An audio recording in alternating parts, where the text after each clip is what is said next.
Sister Jacinta Quadras, Principal, Eminent Resource Persons, Professor K. Rama, Professor G. Soral, Professor Lalhmasai, Dr. Sister Meena Quadras, Academic Officer, Vice Principals, Deans, HODs, faculty, and distinguished participants from other institutions across the country.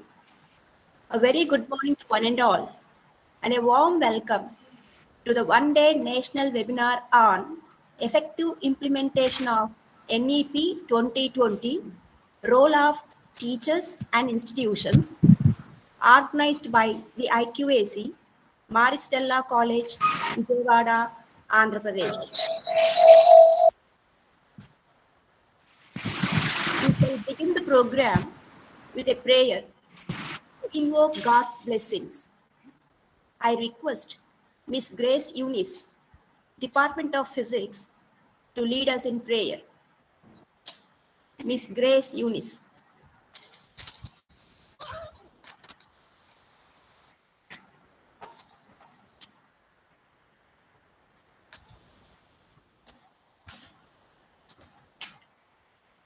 Let us pray. Our loving Father, success and happiness are the ultimate goals of everyone. May the new educational policies of our nation make every citizen to become knowledgeable, skillful, and employable so that they make our nation to prosper at all levels. God, we implore your blessings for today's national webinar, and may the deliberations enlighten everyone gathered here and enable us to be more responsible in our roles as educators and strive our best to establish a harmonious society. We ask all these things in your name. Amen.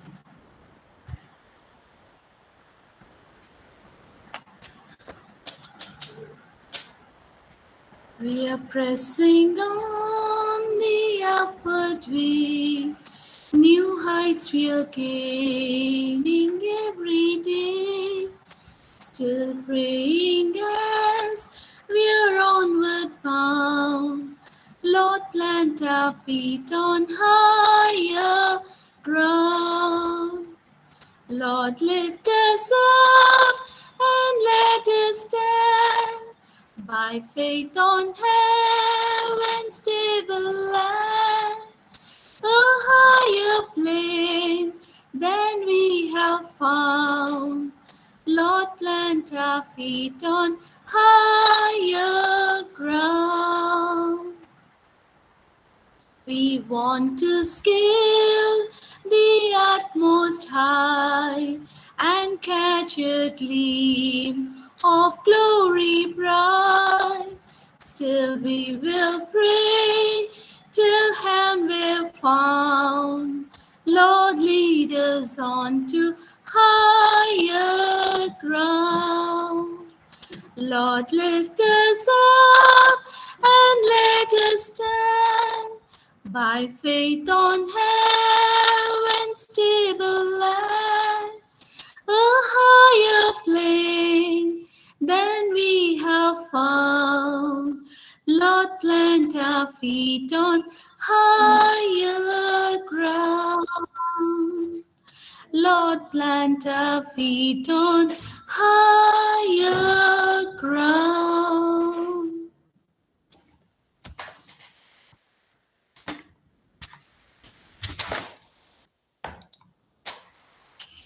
Thank you, Miss Grace. Now I request Dr. Sister Jacinta Quadras, Principal, Stella College, Vijayawada, to give her welcome address. Dr. Sister Jacinta Quadras. A very good morning to each one of you. It's my pleasure to welcome all the participants to this webinar on an extremely relevant topic, also one that we need inputs on: effective implementation of NEP 2020, role of teachers and institutions. We are honored to have a distinguished panel of speakers this evening. Professor K. Rama, Vice Chairman APSCHE, Professor G. Soral, former President, Indian Accounting Association, formerly at Mohanlal Sukhadia University, Udaipur, and Mizoram University, Aizawl, and Professor Lalhmasai Chuaungo, Chairperson, Task Force on NEP 2020, Dean School of Education, Mizoram University. A warm welcome to you, sirs and madam.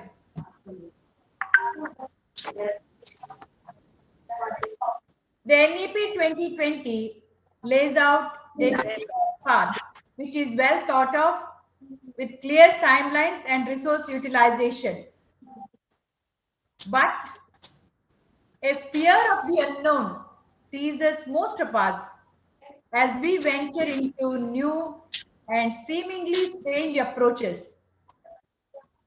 It is to address and allay such fears through explanation by experts that this webinar has been planned.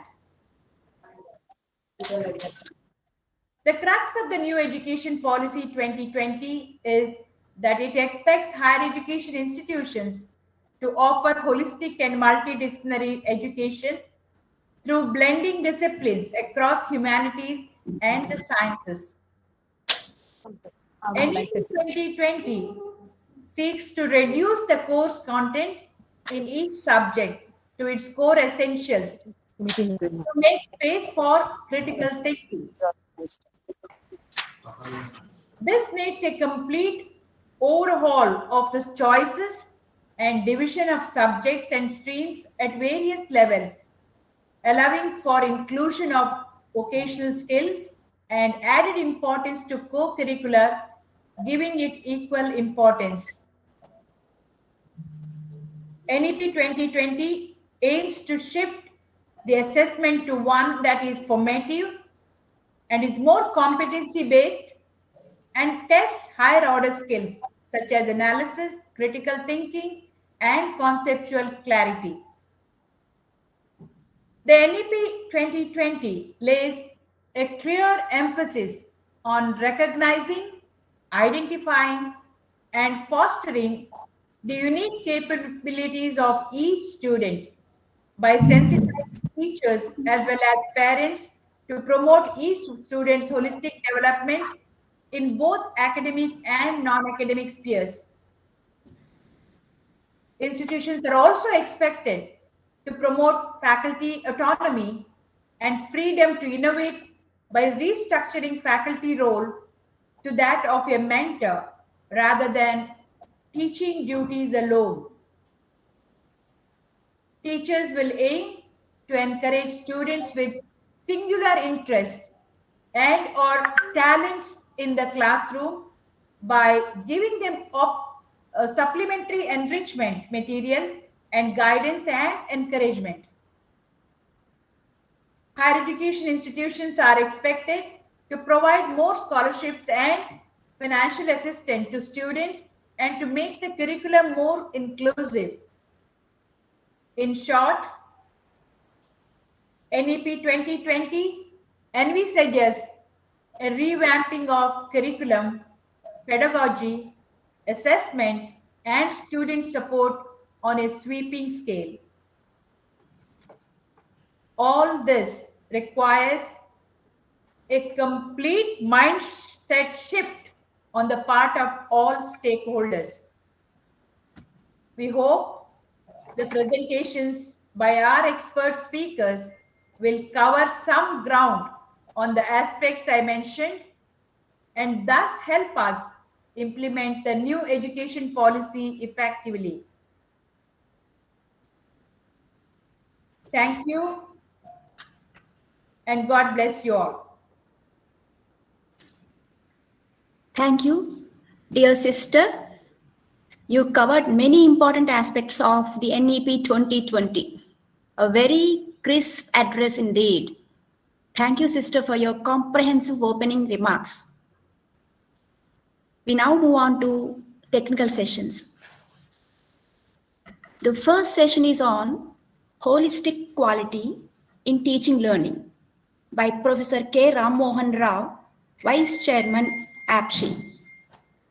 Before Sir starts his presentation, I request Dr. G. Littleflower, Head Department of Physics, to introduce Professor Ram Mohan Rao to the participants. Dr. Littleflower.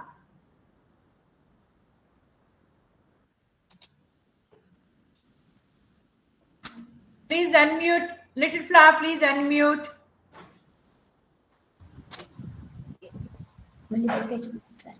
A pleasant good morning to each one of you. It is my privilege and immense joy to introduce an eminent person, Dr. K. Rama Mohan Rao, a calm, contented, and a competent person to this august gathering.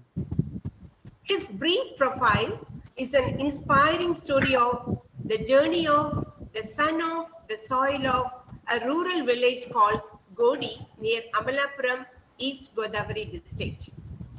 Dr. Rao hails from a middle-income family, but elevated to the leading role as Vice Chairman of Andhra Pradesh State Council of Higher Education, Government of Andhra Pradesh. He is an able administrator and facilitating the effective functioning of many higher education institutions of Andhra Pradesh.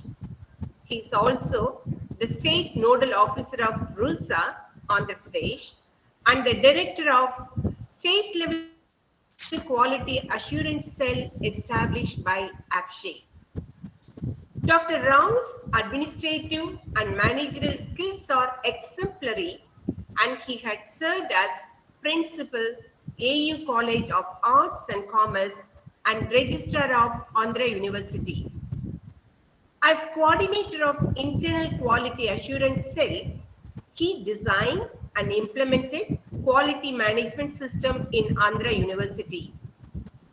Sir served as a member of Academic Council of IGNO, Academic Senate of Acharya Nagarjuna University, an expert member in many committees constituted by UGC, AICTE, APSCHE, etc., and has membership in professional bodies and social organizations.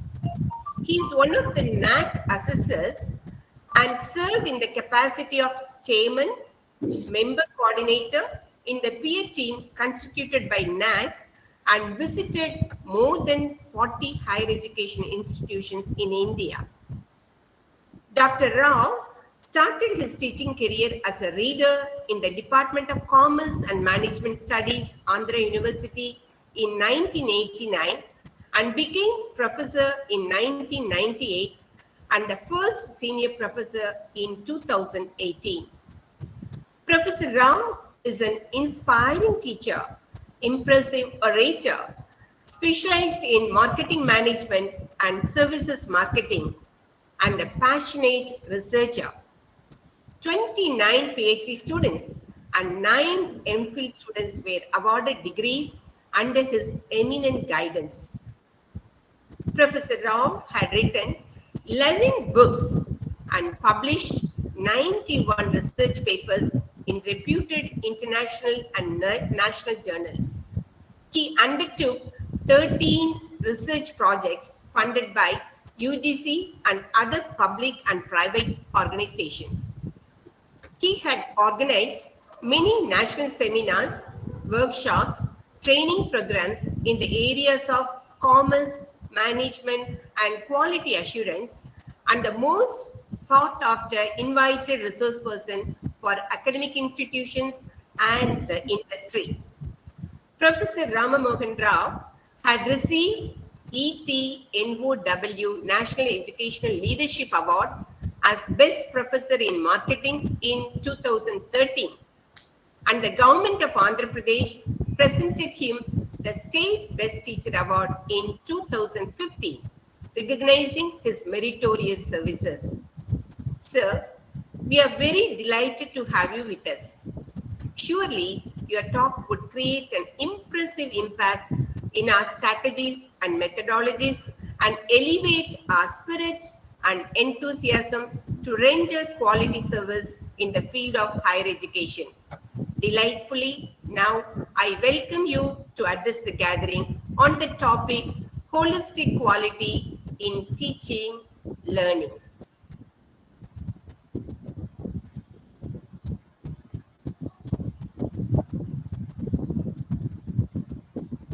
Professor Mohanlal, sir, please, you're welcome. Good morning, all of you. The principal, Mary Stella College, the IQAC coordinator, the fellow teachers, resource persons invited for this seminar. I'm very happy to take part in this webinar organized by Mary Stella College at the right time on national education policy and the role of teachers in implementation of the national education policy. I would like to thank Madam Littleflower for the nice introduction. So I'm sharing this thing, just a minute.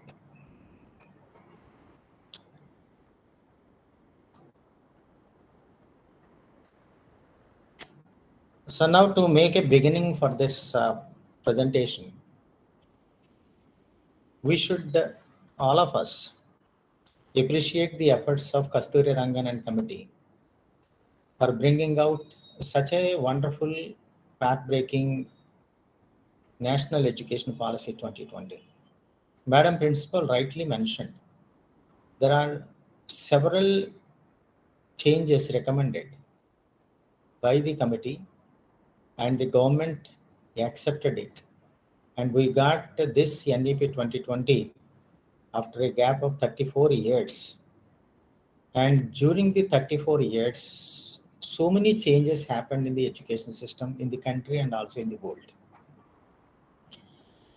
And all the stakeholders of the education system, be it teachers, students, parents, industry, all of them got highly disappointed with the state of affairs in education system, particularly higher education system. And the products that we are nurturing and leaving to the society, they are unable to make the careers in an impressive way. They, of course, finding some work to do, but not to their potential.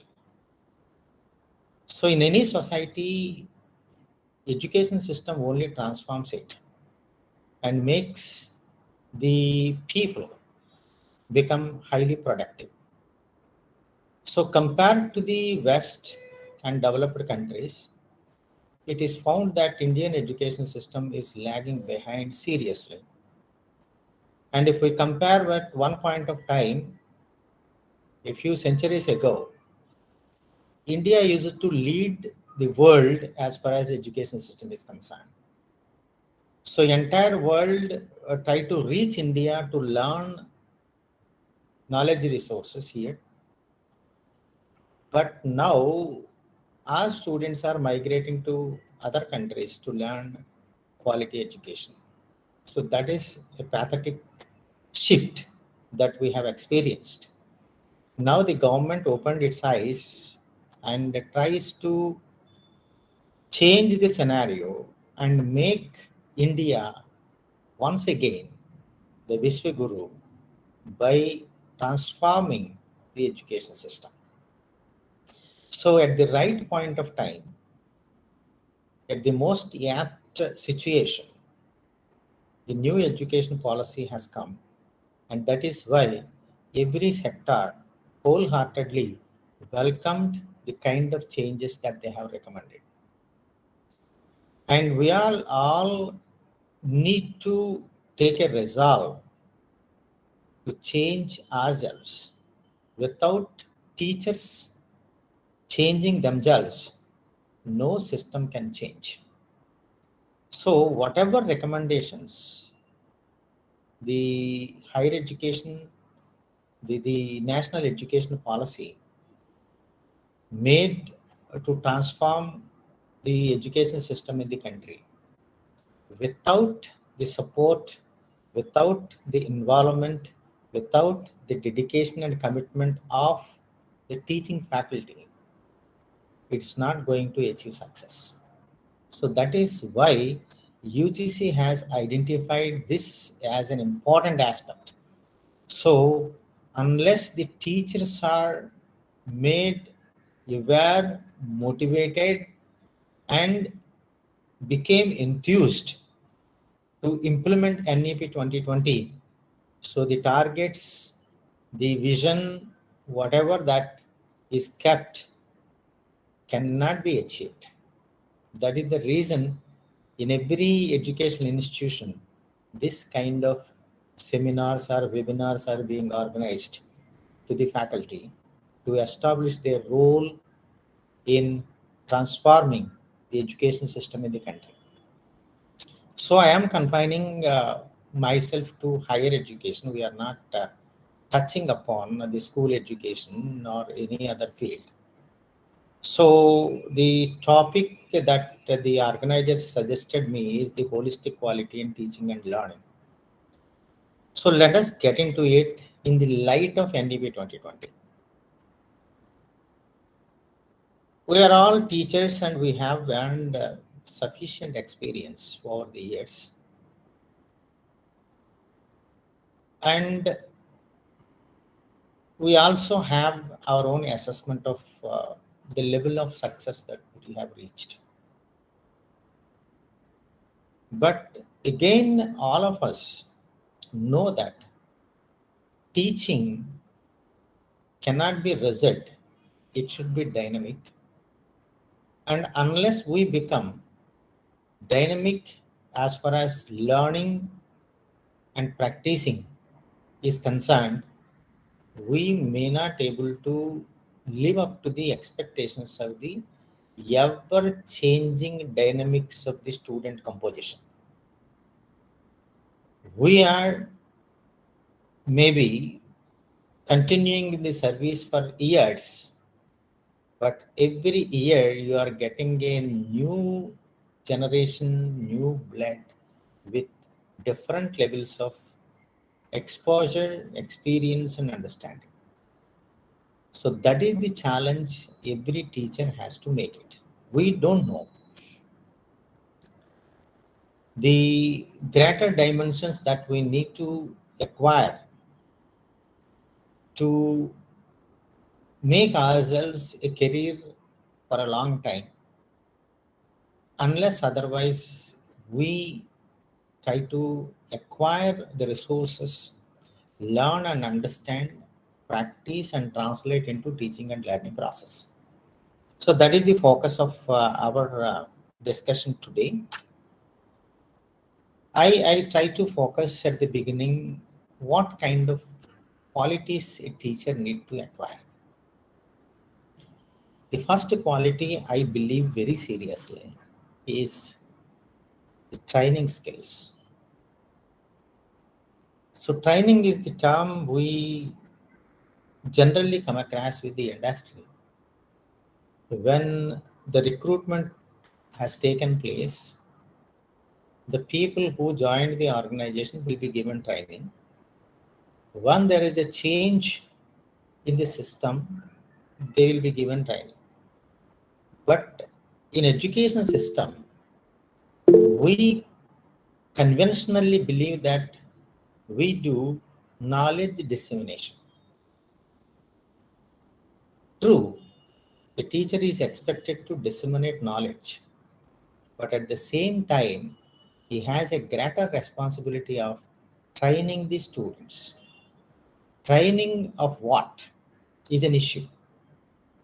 So we have to train the students to acquire the method of learning. In fact, indirectly we do this exercise, not consciously. So every student should acquire the method of learning so that the student will feel the learning is simple, learning is effective, learning is precise. Say, for example, you have given in any discipline, subject or course, one problem to the student. If you do not train the student how to look at the problem and how to solve the problem, whether it is through a formula, whether it is through a classification of issues, or say paraphrasing the situation, like, the student gets confused and there won't be any learning. So this is where we have to evolve a method of learning. So many international schools, they have changed and the method of learning and making the students more and more, say, skilled, more and more comprehensive in knowledge. So that is what we could able to witness.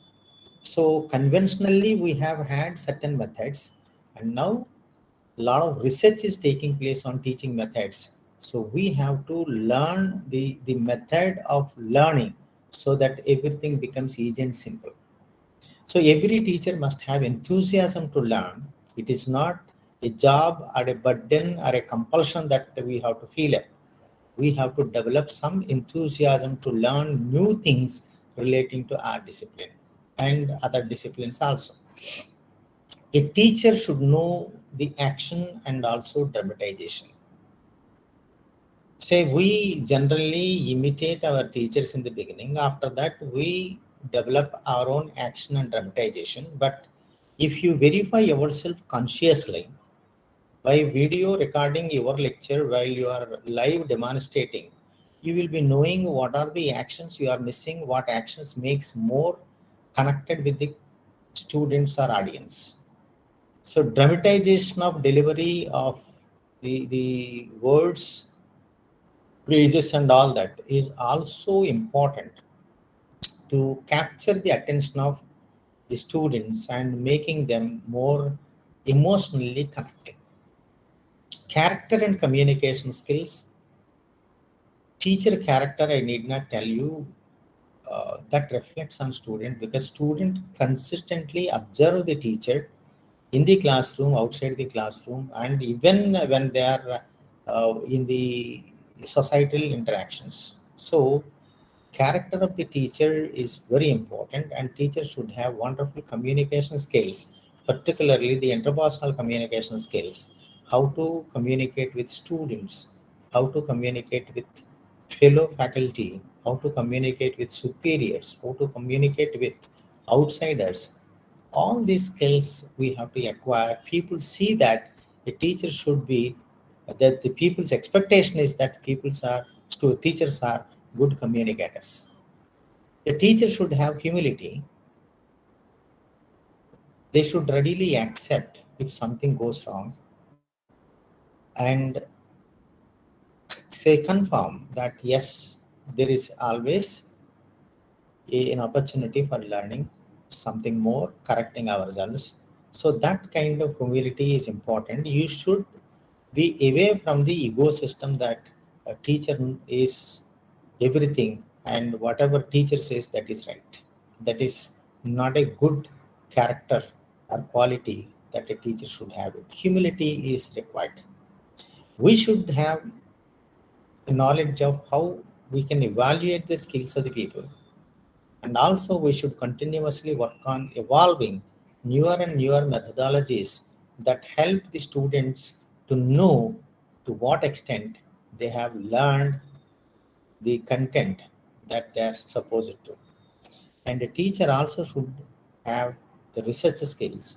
I'll focus on this at a later stage. So these are the qualities of a teacher.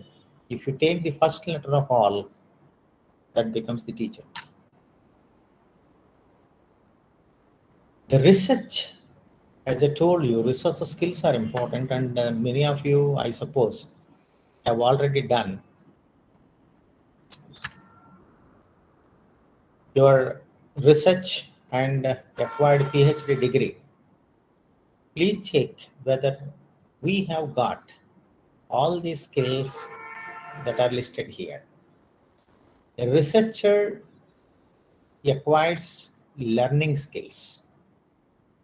So what is relevant, what is not relevant, what is to be understood, how it has to be understood, and how it has to be interpreted, how to read between the lines, how to interpret the things, all issues the research tells us.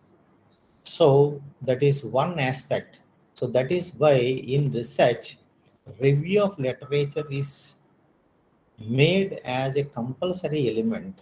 So review of literature is to not only make a researcher having greater comprehension on the subject, but also to acquire the relevant learning skills. Say research develops analytical skills. You can analyze a situation, a concept, much better, deeper, and wider if you do research than otherwise. Improvement in writing and presentation skills. So researcher has to practice number of times the writing and also know how to present in writing. So this is another quality. Project design skills, I need not explain this. Skills of drawing, inference, and concluding a problem with a solution. A researcher always try to find a solution to the problem. He will not leave a problem explaining and analyzing, but always drive towards a solution. This is another skill the researcher acquires. Investigation skills. So what are important? What are the logical sequencing of a particular thing? How to move forward, how to make a beginning and how to make an end. This is what we call as investigation skills. Research provides you. Differentiating relevant with irrelevant facts, and more so, research provides us diagnosis skills. We can understand a problem much better than the others if you are a researcher. So all these skills are very important for a teacher. If you are a researcher, your teaching skills improve. So that is the confirmation that is made by many researchers throughout the world, and they have established a positive correlation between research skills and teacher performance. What is the holistic perspective of a teacher? First thing is we have to shape ourselves to become student-centric. Student-centric mean that we cannot make the entire lot of students as one group with similar characteristics. So we should understand the students, the diversity of the students, and we have to evolve ourselves to address every diversity of the student. That is why it is called student-centric approach is the supreme for the teacher. So we have to change ourselves to become student-centric. As I already mentioned, the students in every batch will have different need systems, and we have to understand them. So if it is a continuous process for the teacher to understand the student, every new student that enters into the institution. Becoming the behavioral model. Our behavior is mostly imitated by the students because they try to keenly observe for a longer period the behavior of a teacher. So we have to understand that And we have to nurture, shape our behavior so that it stands for emulating to the others. Transforming as a source of knowledge. The teacher position worldwide is like that. It is, people believe that the teacher is a source of knowledge. So to become the source of knowledge, you should update yourself and become a leader of the knowledge. You should be creator of the knowledge. You should have the better understanding and better interpretation of the knowledge. And you should have the wisdom to use the knowledge at appropriate points, appropriate times, to the appropriate people. This is what we call as transforming ourselves as a source of knowledge. A guide and an inspiring personality. I need not explain. Every teacher has the responsibility to guide the people and also inspire the people for better things. And finally, a teacher should become a person on whom the student can trust upon. Building trust with the students is the foremost important point for any teacher. Say, if you judge yourself that you are definitely exceptionally good on these aspects, so you are a holistic teacher. As a teacher, we are accountable to the students, to the employers, to the parents, to the society, to the employers. Earlier we called employer is your boss. Employers are the markets which offer positions to the students. That employers. We have to supply the right kind of skilled students to the industry and business. And also you are accountable to the family. If you are respected by the students, by the institution, it adds to the pride of your family. So that is why it is your responsibility, your accountability to the family also. So students, your employer, parents, society, and employers of your students, and your family members. For all of them, you are accountable. This is what we have to always keep in mind and remember. So let us now see how we can be better in teaching learning process. So first of all, we should acquire and continuously try to acquire the skills and methods of teaching. And we know for quite a long period, we have been practicing chalk and talk method. We don't feel like a hall as a classroom without a black, green or white board. We got such a relationship and connectivity to the learning environment. Wherever we consider it a learning environment, we need to have this.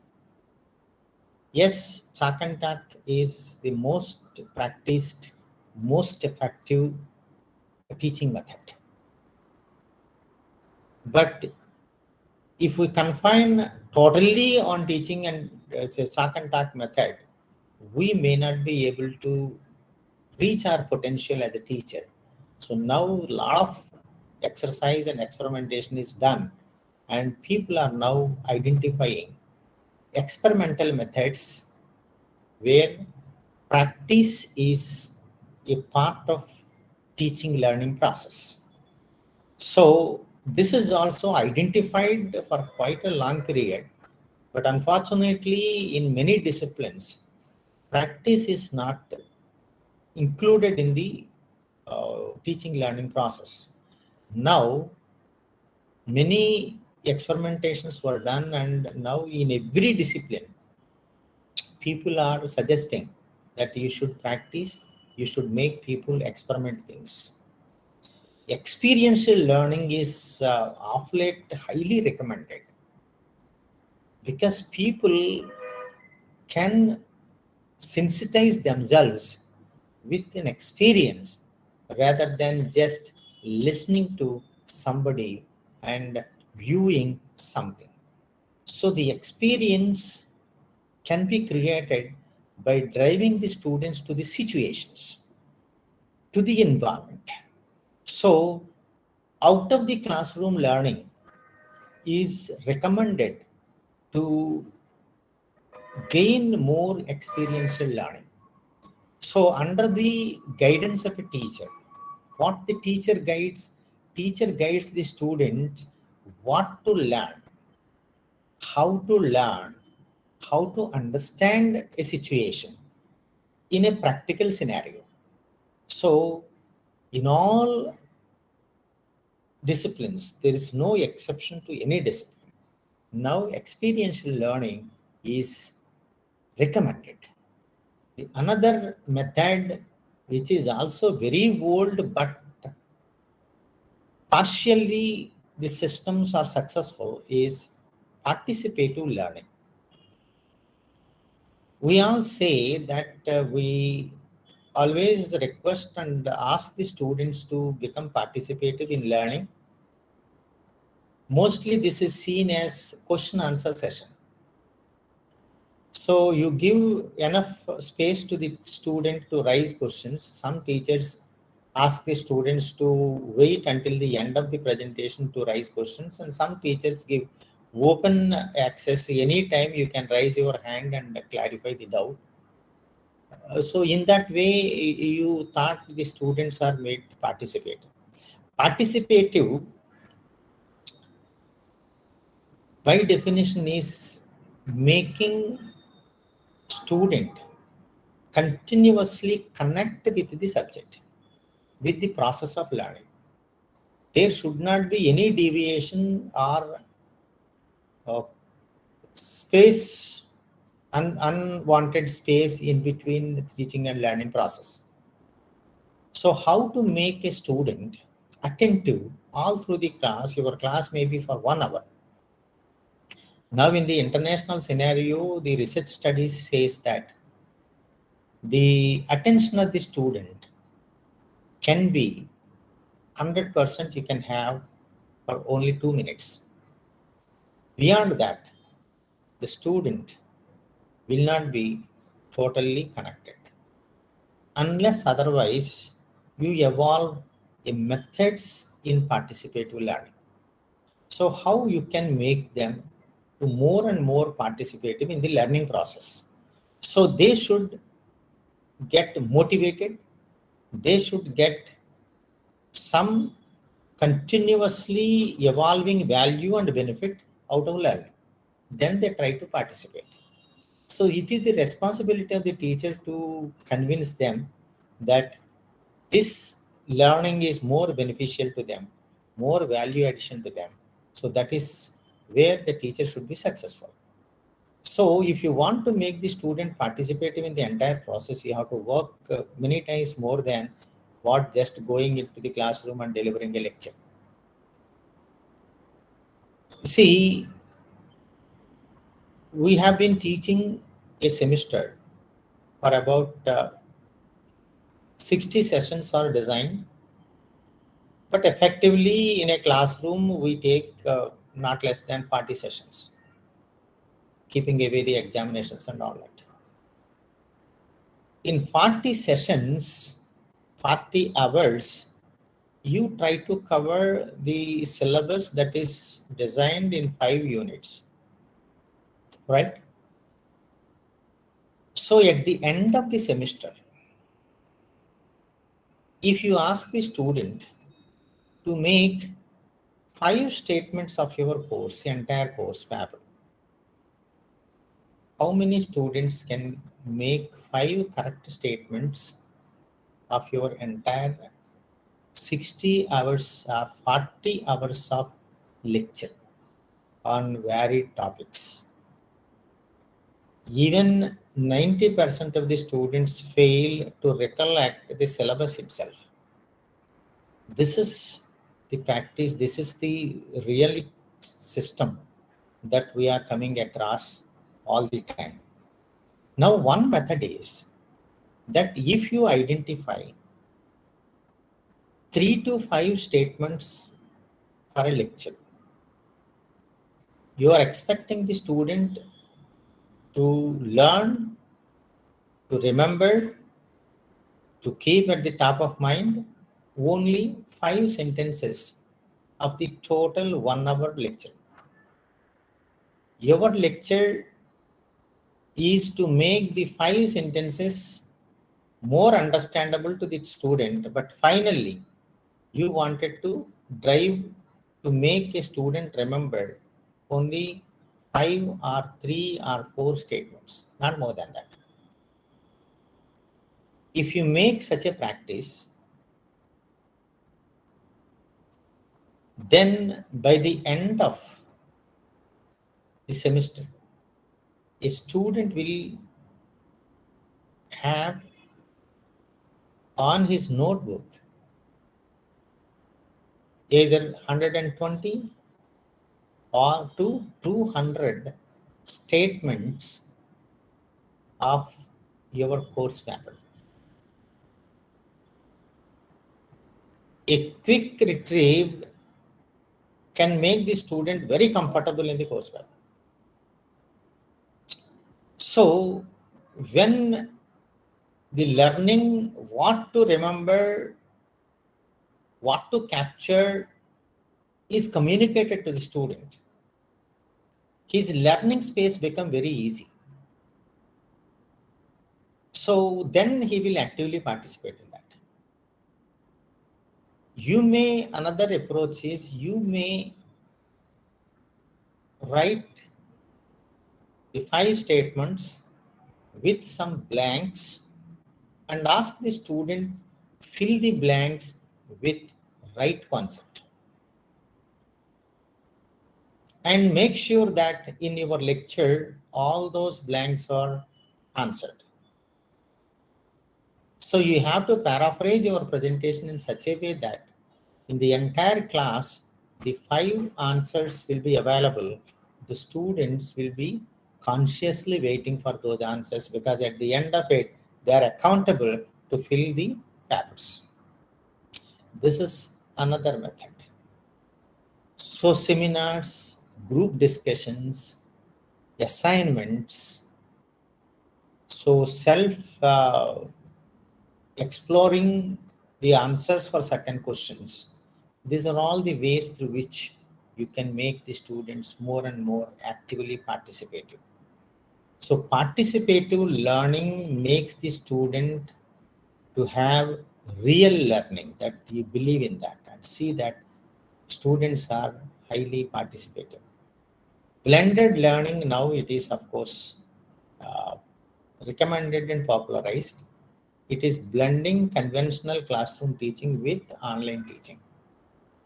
So online teaching learning resources are coming in a big way with high quality, latest information with the latest visuals.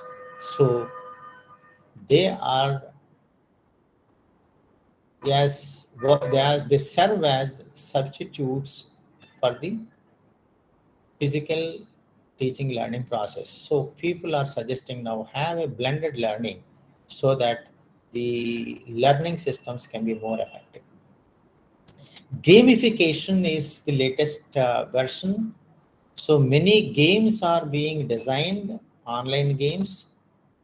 So you can see and you can also develop certain games because worldwide in the child psychology, game is more interested. People try to involve seriously into it and try to spend a lot of time into it and try to achieve success in games. So this is a psychological conditioning right from the childhood throughout the world is having. So if you take that into teaching learning process, then learning would be more effective. Storytelling is in fact a very old method in India. And in the beginning in Gurukulas, a lot of learning is done through storytelling approach only. But over the years, we just gave up this method. But now again, in the international scenario, in most of the developed countries, storytelling is used to reach the students effectively. And you have now a lot of literature developed on that.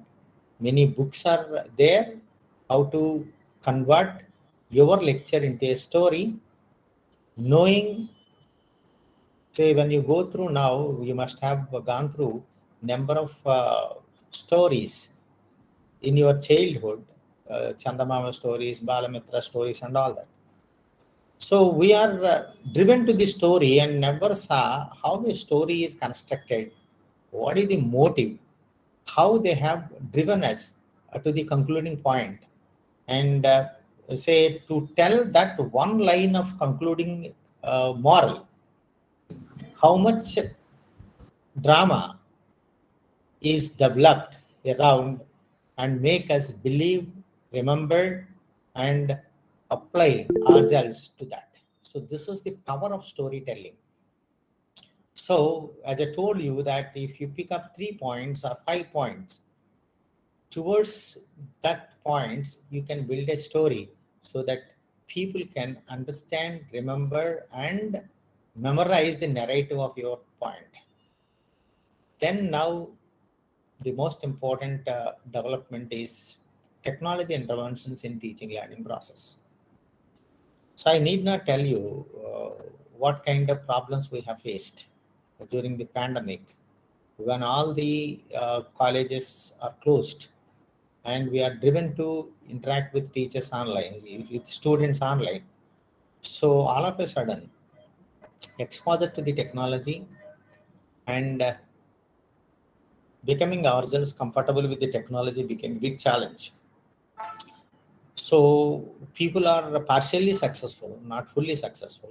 People, I'm saying, the vast majority of the teachers are only partially successful in the online teaching learning. That is why, right from the top rated institutes to ordinary institutes, once the pandemic is over, they jumped into physical classes, and they have developed a little aversion towards online because of the discomfort they have faced. They wanted to jump out of it.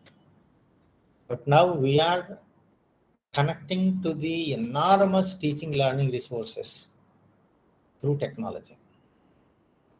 And you can utilize the time very effectively with the technology. And the next point is student engagement is possible through technology. Student engagement within the class, beyond the class, on learning is possible through technology. So application of technology appropriately in correct dose is very important. Through that, you should see that students are engaged in learning process. So you have to create an environment, an ecosystem, a culture, a model where wherever and whatever the student is exposed in this school, they should able to learn. You should condition the minds of the students in such a way that when they travel in the bus also, they should be able to learn certain things which are connected to the discipline, connected to their life. So such kind of training we should give to the students so that continuously they get exposure to the environment and they get learning by themselves. We should know how to assess ourselves, what to be assessed. This is an important aspect. One has to identify the areas for assessment, and continuously we should assess ourselves. That is the only way we can improve ourselves. Say, we should not label ourselves or brand ourselves and allow the people also label ourselves. We should continuously assess. The assessment is for improvement. So unless you are open for improving yourselves, you will not be going for assessment by yourself. 360-degree feedback. You should always try to open to get the feedback from students, fellow teachers, your superiors, neighborhood, your family members, and wherever and whenever you got an exposure in different fields, including your presentability, you should have a feedback for yourself. Teaching beyond the syllabus. I need not explain you, but it is an important element. Behavior shaping, we have already discussed. Knowledge leadership is another area which we have to work on. The ICT application in teaching and learning, maybe most of you are doing it, PowerPoint presentation. ICT can be used for classroom interaction, connectivity beyond classroom, e-content development and e-content sourcing, online tests and evaluation, online counseling, peer group learning, connectivity to learning resources, videos, virtual labs, games, case studies, recording your class lectures for future reference. ICT can be used to collect feedback also. So there are many applications. Please check whether we are using all these applications in our teaching learning process. One of the key elements that we have to keep in mind while taking a course paper, while serving to a program, University Grants Commission gave a guidance that you should ensure that graduate attributes, program learning outcomes, course learning outcomes are clearly defined, and in the process of completing the course curriculum, you have to ensure that all these three are accomplished from the students. So this is the objective way of designing and implementing teaching learning process. So these three we have to learn. I'll concentrate on graduate attributes. Program outcomes are specific to the program, and course outcome is specific to the particular course paper.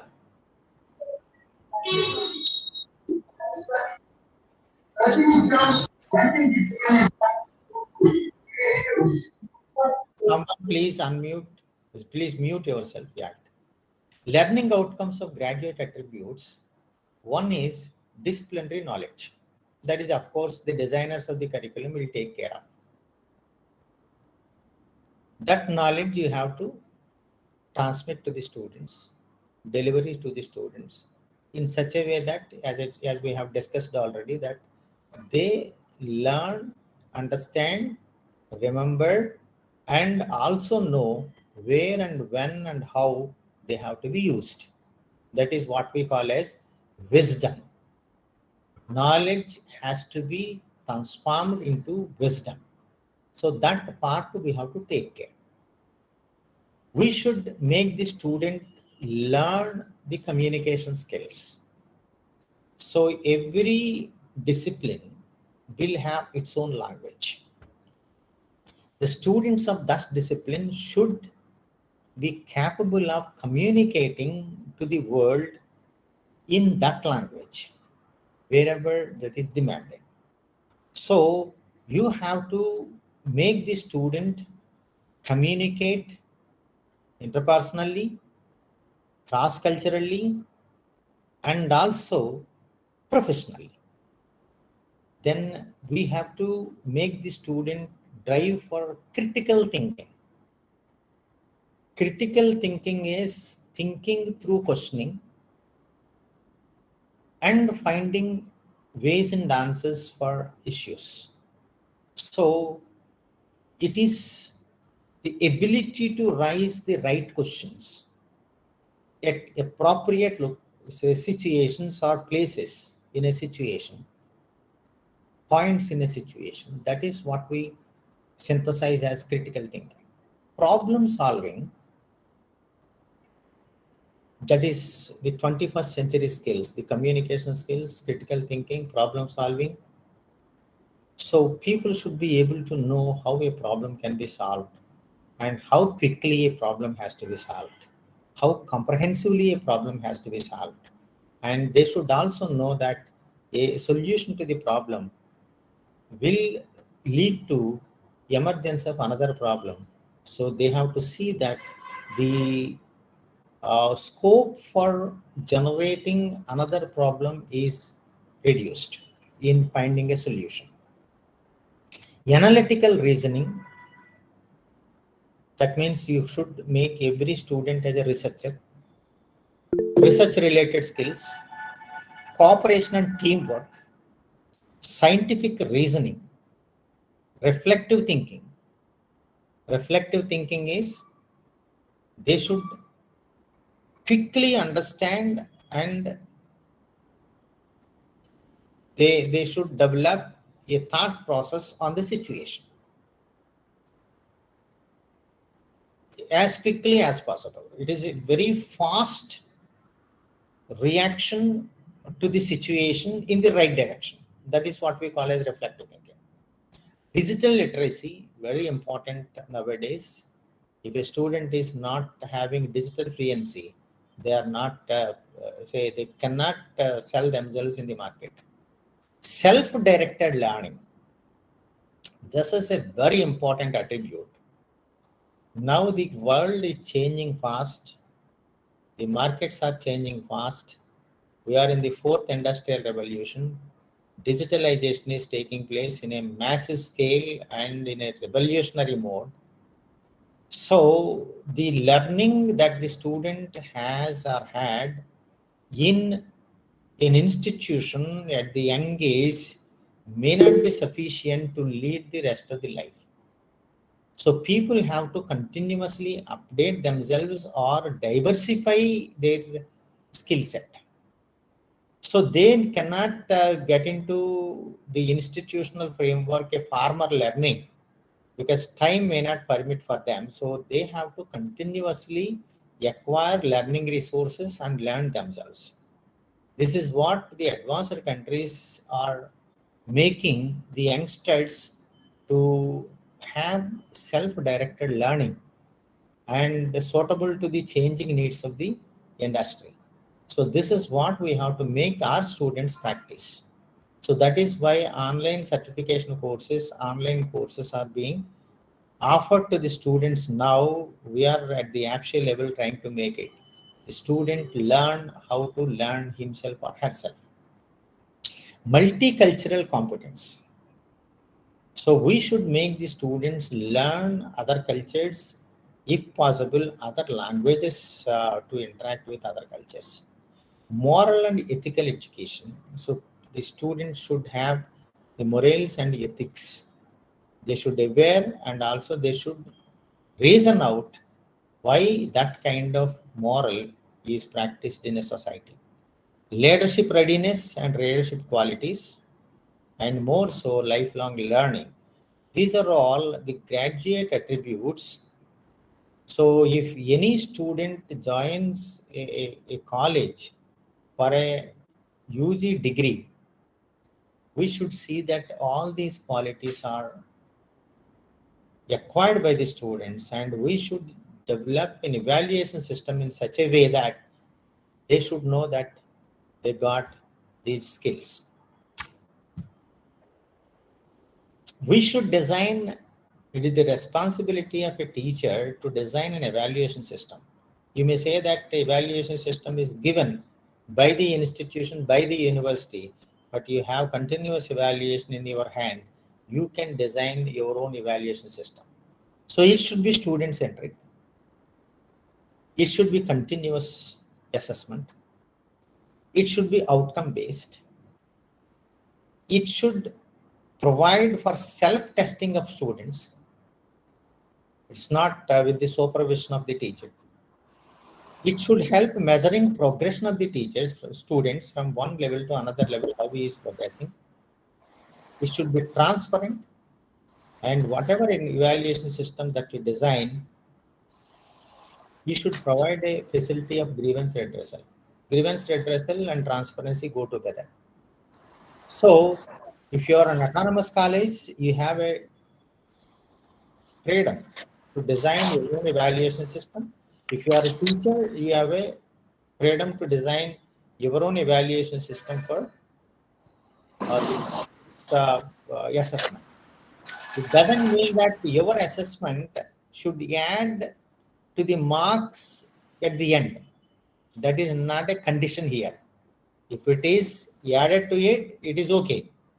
If the system will not permit your methods to add into the total marks of the students, that is the least bother about it. But still you can make your own evaluation system and make the student comfortable in learning process and knowing whether they have really learned it or not.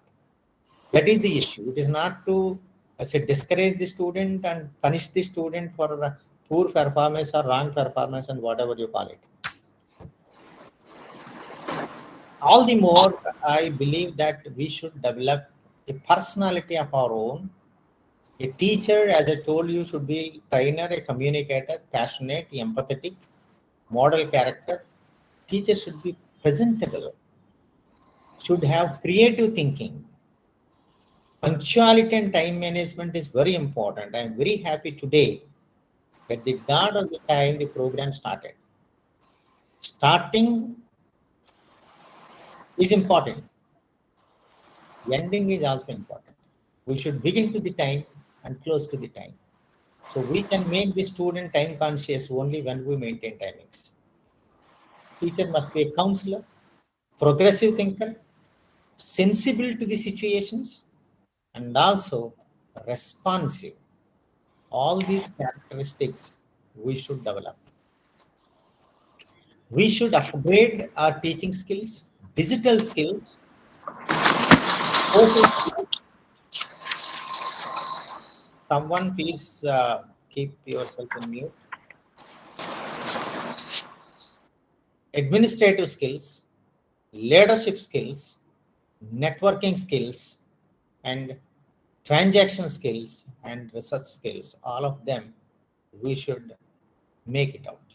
This is one slide I wanted to make all of you very carefully follow. We have, and every one of us have, a limited time. We should have work-life balance. Why I am emphasizing on work-life balance is, if your life is not in balance, that affects your work. You should not carry the pressures of your home to the workspace, or you should not carry your work problems to the life. You should enjoy both the areas. You should enjoy your work, you should enjoy your life. Both are important. So for that, these 5 different needs need to be allotted precisely, appropriately, judiciously the time. One is personal needs. Personal needs include your fitness needs, your learning needs, your physical needs. That is your domain. You have to think, you have to allot certain time, and you have to develop your own practices for that. So whatever you feel that is important for you, for that you should have specific times, including entertainment, including reading, including your hobby, whatever it may be. For that, you should allocate the time, certain time for it. Second is family needs. We are people with families. Your wife, your children, your parents, your relations. For them, you should be able to allocate designated time That doesn't mean that 9 to 10 is the family time, that during that time only I'll make it out. No, it's not like that. But see that proportionately, every day or in a week, the percentage time, active time is allocated for your family needs. Occupation needs, of course, you have a restriction that in so and so time, that say Monday to Saturday, from so and so time to so and so time, you have to attend to the job work. That is what we call as occupational needs. We have to necessarily allocate time, sometimes little more time than what we have it. So generally, for a teacher, if the time you spend in your institution is fruitfully utilized, you need not carry any work to your home. But issues you will carry in your mind, your thought process, continuing on that, and you can make use of that in your teaching learning process. But physically and a work definition model, you need not carry anything to your home if you really try to be conscious on the time available at your office. Then the relationship needs. You have to build relationships with your friends, with your relatives, with the people who are considered as experts, with institutions which connected to your occupation. So you have to allocate some time for relationship. It doesn't mean that relationship is only social networking. Social networking is also part of building relationships. So you have to allocate sufficient specific time for relationship needs and social needs. You are a social being. You cannot be away from the society. You have to interact with your neighborhood. You have to interact with the close society, greater society. And of course, the proportion of time that you allocate can be less compared to family, personal, occupational needs. So all the needs will not demand the same and equal time, but you have to balance it. If you think that you have 14 hours of time every day, and you can calculate in a week how many hours of time that you are having it, and if you proportionately divide the time based on the relative importance of the needs, then you can feel comfortable in your life, stress-free life, problem-free life, and enriching life.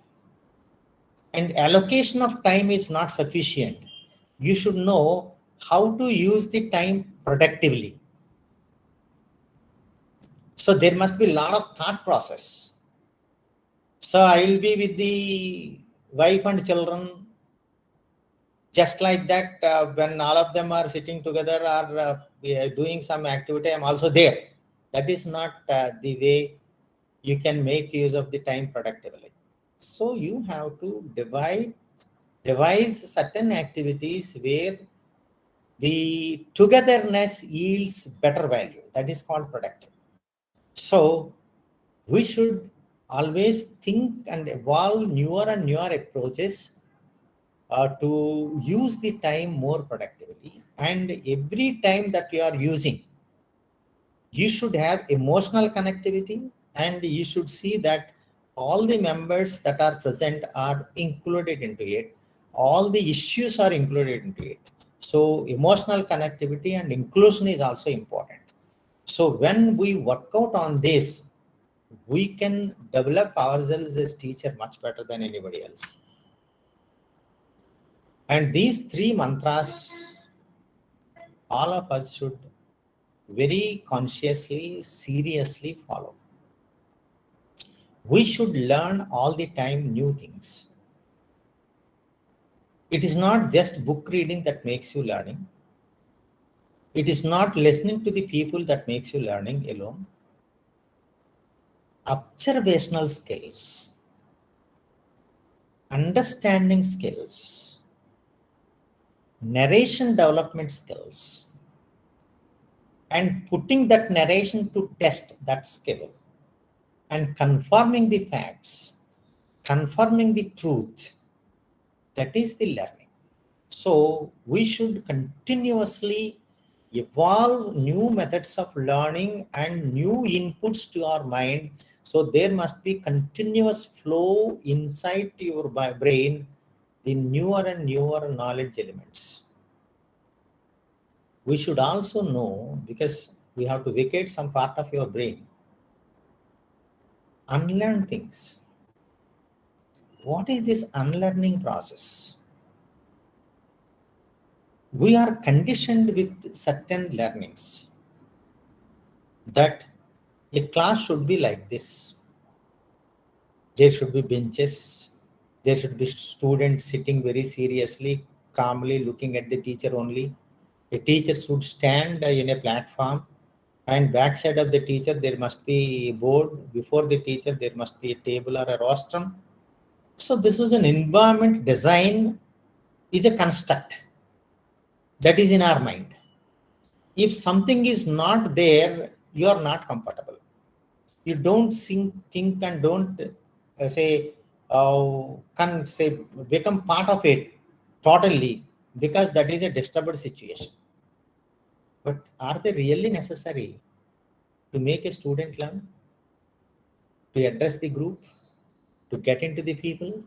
These are the questions. So many new things are coming up. So whatever belief systems that we have, whatever designs, constructs, compositions that you have earlier may be relevant now, may not be relevant now, and we should know how to replace them with the new learnings. So replacing is unlearning. We have learned certain things. We need not totally replace. We can modify, add better things to it. That is what we call a relearning. Or say, for example, we have learned a poem written by an author. In our childhood, we had certain meaning given by our teacher. And we believed that that is the meaning of the poem.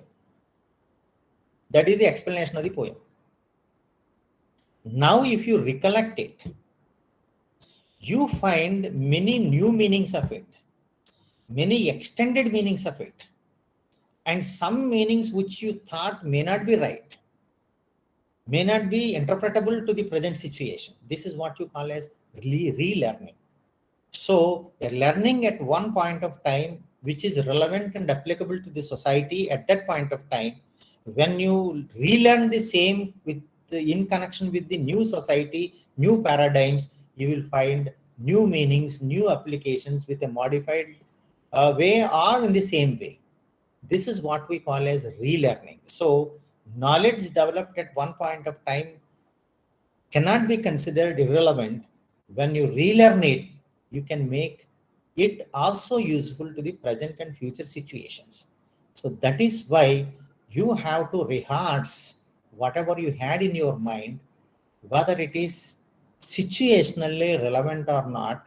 If it is considered totally irrelevant, you keep it unlearned, you remove from your memory space. If you consider that it is useful again with a new interpretation, new application, modification, that is what you call as relearning process. You freeze your relearning. And always the learning new things help you to unlearn and relearn. These are the three practices that you make it, then you are unstoppable. You can reach to any height as a teacher and as a performer in the teaching learning process, in your job requirements, expectations of the society. So I stop here and now open for questions, interaction. I request the participants to please unmute yourself to raise your queries. Participants are requested to unmute their microphones to raise queries, please. That was a wonderful session, sir, Ramohanaru. We enjoyed it very much. You see, teacher-centric approach to NEP and what exactly is to be taken up by teachers at colleges. I am just curious to know one thing. Several state governments, including Maharashtra, which has come up with a 90-page report, Kerala, Karnataka, Himachal Pradesh, all these states have come up with, you see, their own modalities of how to implement NEP. Did the state government of Andhra Pradesh also come up with any such proposals, sir? Yeah, in fact, as far as the curricular aspects are concerned, we have already, as you know, implemented whatever NEP 2020 has suggested. We are not going in a comprehensive model guideline. We are going in bits and pieces for every issue. Say, for example, we are now trying to have a model for internationalization of students, education. Okay. And we have already constituted a committee to suggest reforms in examination and evaluation system. Okay.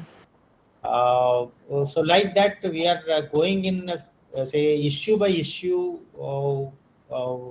modifications or improvements, keeping the guidelines of NEP 2020. Like, as you know, we are working on quality implementations, quality assessment as one thing, and commercialization on another thing, inclusion, we have another policy. So we have not made it a compendium of directional changes. I think it is necessary so that finally we will be knowing what is executed and what is not executed also. We will try to make it out, sir. You have simplified, you see, outcome-based education, you see, on how the student is required to remember or recall, you see, 4 or 5 outcomes after 40 hours of activities taken up by teachers in imparting the curriculum.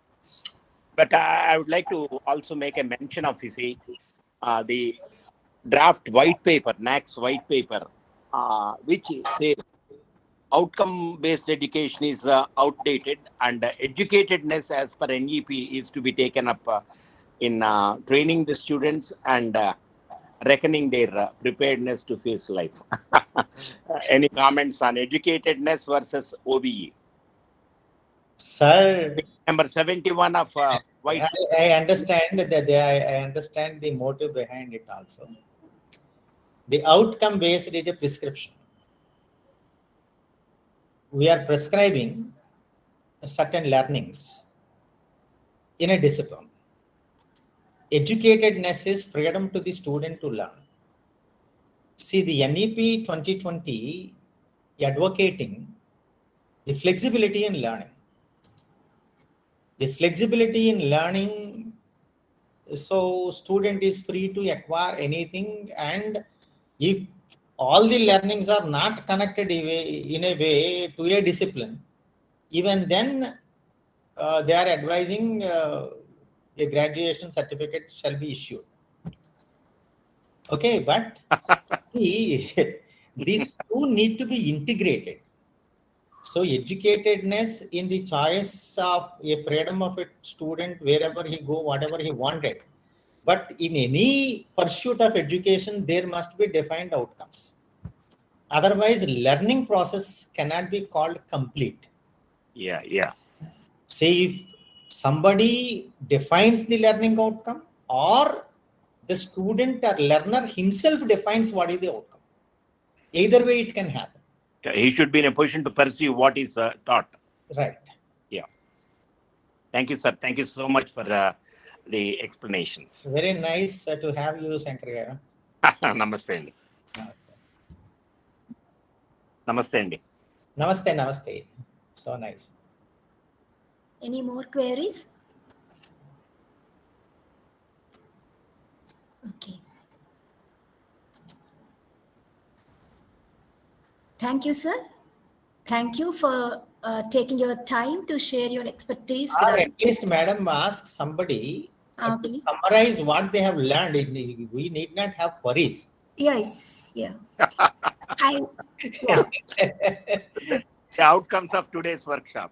Yeah. I request the participants, please share your experience today's after listening to our professor, the first session. Please respond. Please share your experience. I think Santoshi Devi is. Anybody raising the hands? I didn't find, sir. No one. What about Alice Jayaprada, madam? Alice, please unmute yourself, Alice, please. Jayaprada madam, unmute yourself. You are not audible. Alice, yeah. Yes, now it's audible, ma'am. Yeah. May I, madam? Yes, now you can speak, Alice. Am I audible, madam? Yes, ma'am. Yes, please speak. Thank you very much, sir, for this elaborate expression. Although we follow everything, but it was just a recap of what we should be as a lecturers, how we should be in front of the students and all that. It was all nice. But knowingly or unknowingly, we follow that only. But still, it was very interesting session, sir. Thank you so much. Nice. Thank you, Alice. Thanks. The basic approach Mohanlal took was not from the viewpoint of the student, but the preparedness of the teacher, that is, which is very vital for the spreading of the education, whatever be the government, whatever be the policy. NEP 2020 says so many things, but the teacher preparedness is the point of focus by Mohanlal. The first primary stakeholder is the student, no problem. Yes. But it is in the hands of the teacher that the education system assumes its importance or unimportance. Unless the teacher is prepared to rise to the challenges. He also referred to the gap after 34 years gap. You see that we have seen a new document, you see a vision for the future. And unless we are prepared, we will not be able to do. It's a wonderful approach, sir. Thank you. Nice, sir. Thank you, Shankar, sir. Thank you. Thank you, sir, Professor Ram Mohan Rao Garu, for taking your time to share your expertise with us for the effective implementation of holistic quality in teaching and learning.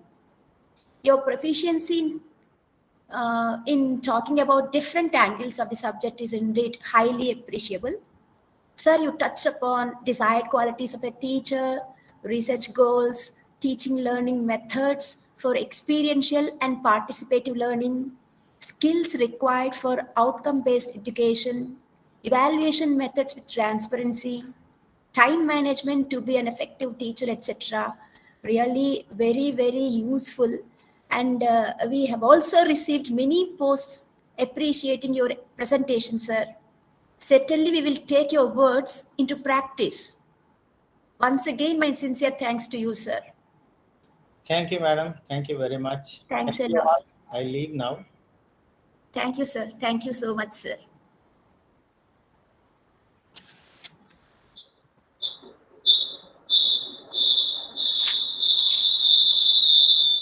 Professor Soral, sir, welcome, sir. Thank you, madam.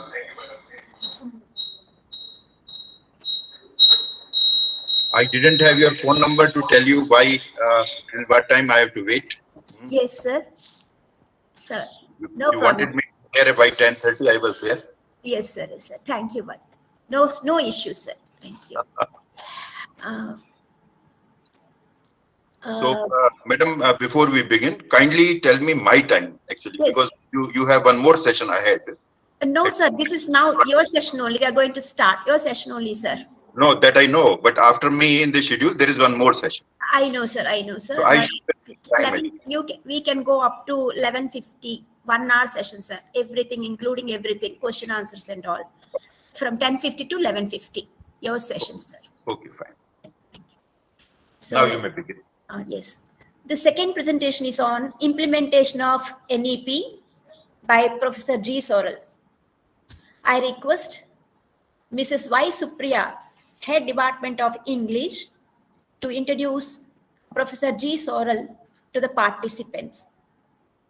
Over Thank you, to ma'am. Ms. Supriya. Thank you, ma'am. Distinguished resource persons for today's webinar, our correspondent, our principal, and dear participants. Good morning to everyone.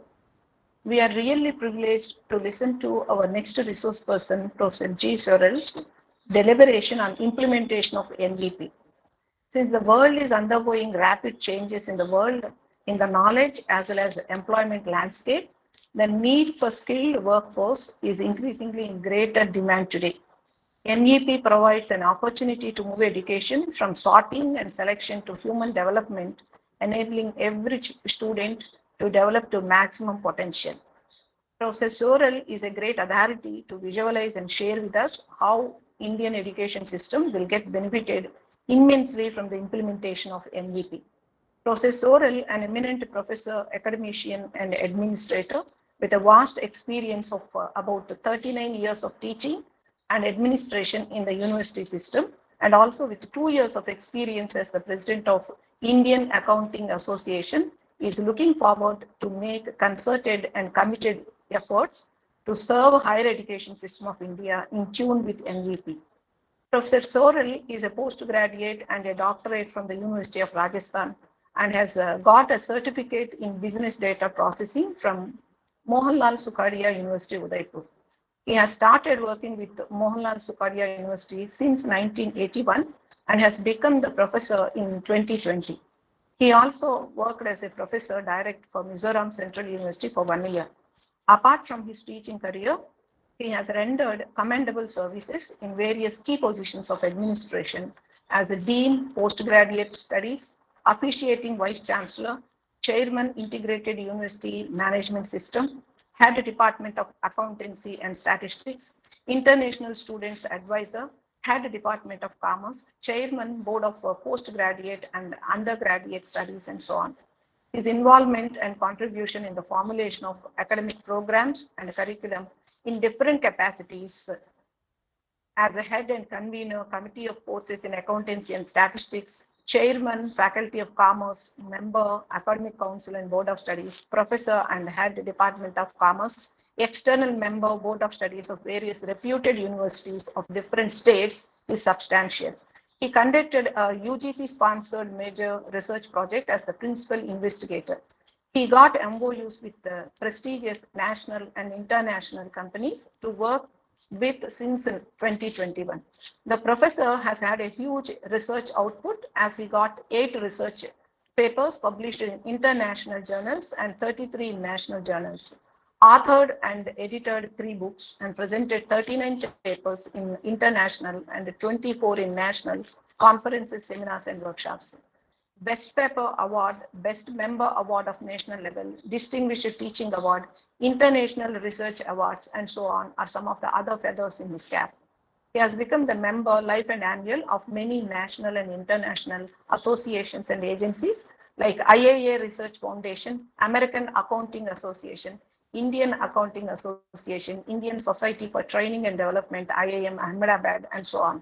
With his research consulting experience, he has provided corporate training assignments to various corporate companies in India. Under his research supervision, 27 PhDs were already awarded and 7 more are undergoing. And 2 postdoctoral projects were completed and 1 is going on. As the founder and coordinator of Indian Accounting Association, he took initiative in conducting National Accounting Talent Search all over India every year. He conducted a workshop in commerce education through distance mode for University of Gondar, Ethiopia.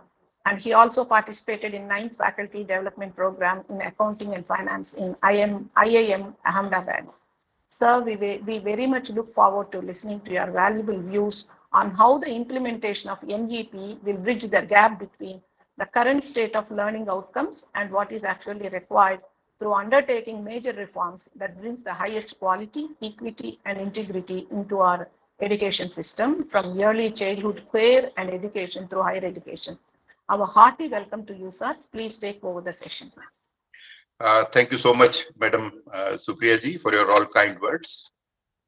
All the dignitaries present here, the principal, the director, and the other authorities of the Stella College. in this one-day national webinar on the implementation of NEP 2020.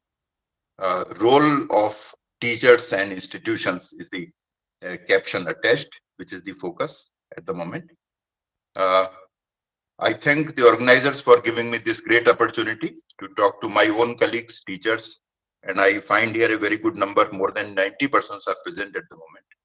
And like it happens in the webinars these days, I mean, their representation is from all over the country mostly. So that way, I have an opportunity to greet all my colleagues from a large section of the society of teachers in India. Friends, since I joined in my time and the earlier session extended a little, I was enjoying the great deliberations by Professor Mohanlal and some discussions later on. Already the tone of discussion regarding implementation of NEP has been set, and like Professor Mohanlal, I have been a passionate listener to him also.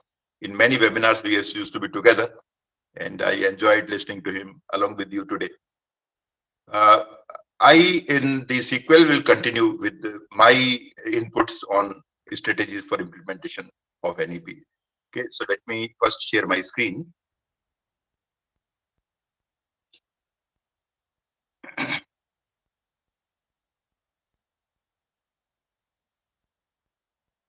Yeah, is it visible, madam? Sir. Yes, visible? Yeah. Yes, sir, it is very much visible. Thank you. So friends, as was mentioned, time is very precious and we must always be conscious about time. And very nicely explained by Professor Mohanlal also. He was giving a full slide on discussing with you that how we should be meticulous in this regard. I have taken permission from the organizers to continue this session till 11:50. I would like to keep, like it was in the original schedule, some 10 minutes for discussion. And that way I have some 40-45 minutes around for my deliberation. I'll try to stick to the time limit. Let me see how well I can justify that. Now, the National Education Policy Strategies for Implementation was the topic I designed like. Now, there is a little correction here. It should be past president. My term as president is over. So kindly note that correction. It's past president Indian Accounting Association in my introduction here.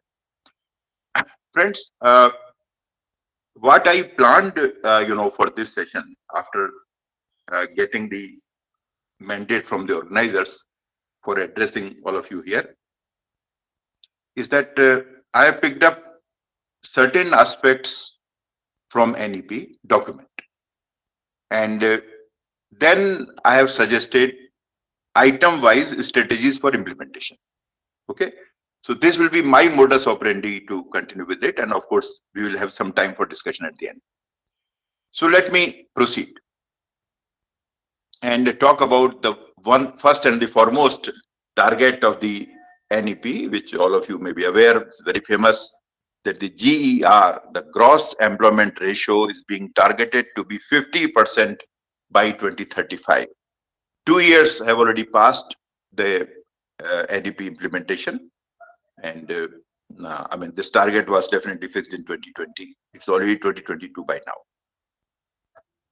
At the moment, GER is roughly somewhere 27%. And therefore, in next 13 years, if you say, to reach this level is undoubtedly a great challenge for the country. But most important for us, the teachers, to appreciate is that this is what the government visualizes. This is what is the need of the sector in the country. Now, how the teachers and institutions can think of how it can be done. So some of the strategies can be like this. Good quality of the education is a must in order to increase enrollment in higher education. Of course, that applies to all other sectors, but we are at the moment focusing higher education. As I have mentioned, both distance and higher education quality, we should focus in order to improve on the GER. Now, all of you are teachers. Some of you are highly experienced teachers, as it appears. You all know that what do we mean by the quality of education. There is one factor which you might have experienced already. Maybe some of you are younger ones in teaching profession, and you have been students some 5-7 years before yourself. You must have yourself experienced that sometimes you are not satisfied as a student with the institution, with the system, with the teacher, or any such thing, with the curriculum, with the output of the curriculum, any such thing. Okay, as we say that the definition of quality is what is liked by the customer. So customer is student in our case. Let us concentrate on various aspects, like some of which I have outlined here, to improve in terms of quality. That will really pave the way for increasing GER in our country. Then digital community centers. In fact, this idea has already been started getting implemented in the country, as per my knowledge, in various parts of the country. What I wanted to suggest here is that much will depend on distance education, online education, in order to increase the GER, to this large extent in this country. The diversity, the widespread population demographics in this country. Okay. So to reach all of them, digital education or online education, which particularly we all have been practicing over the last 2 years, the corona period, as we say, perhaps may help us a great deal. But we all have again been discussing about the digital divide, which we again have experienced in these 2 years particularly. That when we shifted to online education, online evaluation, large number of our students were totally devoid of it. We cannot reach them. They are in far villages. They don't have devices. Connectivity is not there. Even electricity is not there. What to do? So one way in which we may, catch up with youngsters in enrolling into higher education and imparting them higher education is that we may have community centers in far-flung areas, in village areas, taluka areas, right, which are equipped with all digital facilities. On that, a lot of contribution from public also we can expect. Visualize a village in your nearby area. You may be belonging to any part of this country, I believe, where all these problems are there. Connectivity is not there. The students are poor. They don't have money in their pocket to buy laptops or tabs or mobile phones. How to connect with the teachers in distant way. One room with a connectivity facility, internet connectivity, some device for display, some places to sit. Okay, some to the extent possible electric connections, etc., may act like community center for digital assistance of students. Now, if such facilities can be expanded and spreaded all over the country, you are also aware that now the online education is improving at a fast pace in our country. Take the example of IGNOU in particular. We, in addition, have channels, 24 hours channels, TV channels imparting, education. Connectivity is the issue. So if such community centers can be established, that will be giving a great boost in form of improving the GER. Okay, I think these two strategies I just wanted to share with you here. Another point in the NEP is the multiple entry and exit, which particularly those who are older teachers like me have seen that how we have all our life in the teaching life have been fighting against.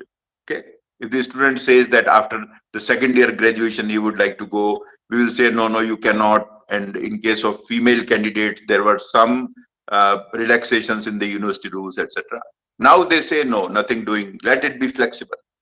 Let the student enter into first year graduation, complete first year graduation, and go in case one wants. After 2 years, let him again join. And maybe that he joins somewhere else. And again, after second year, the same system may be rotated.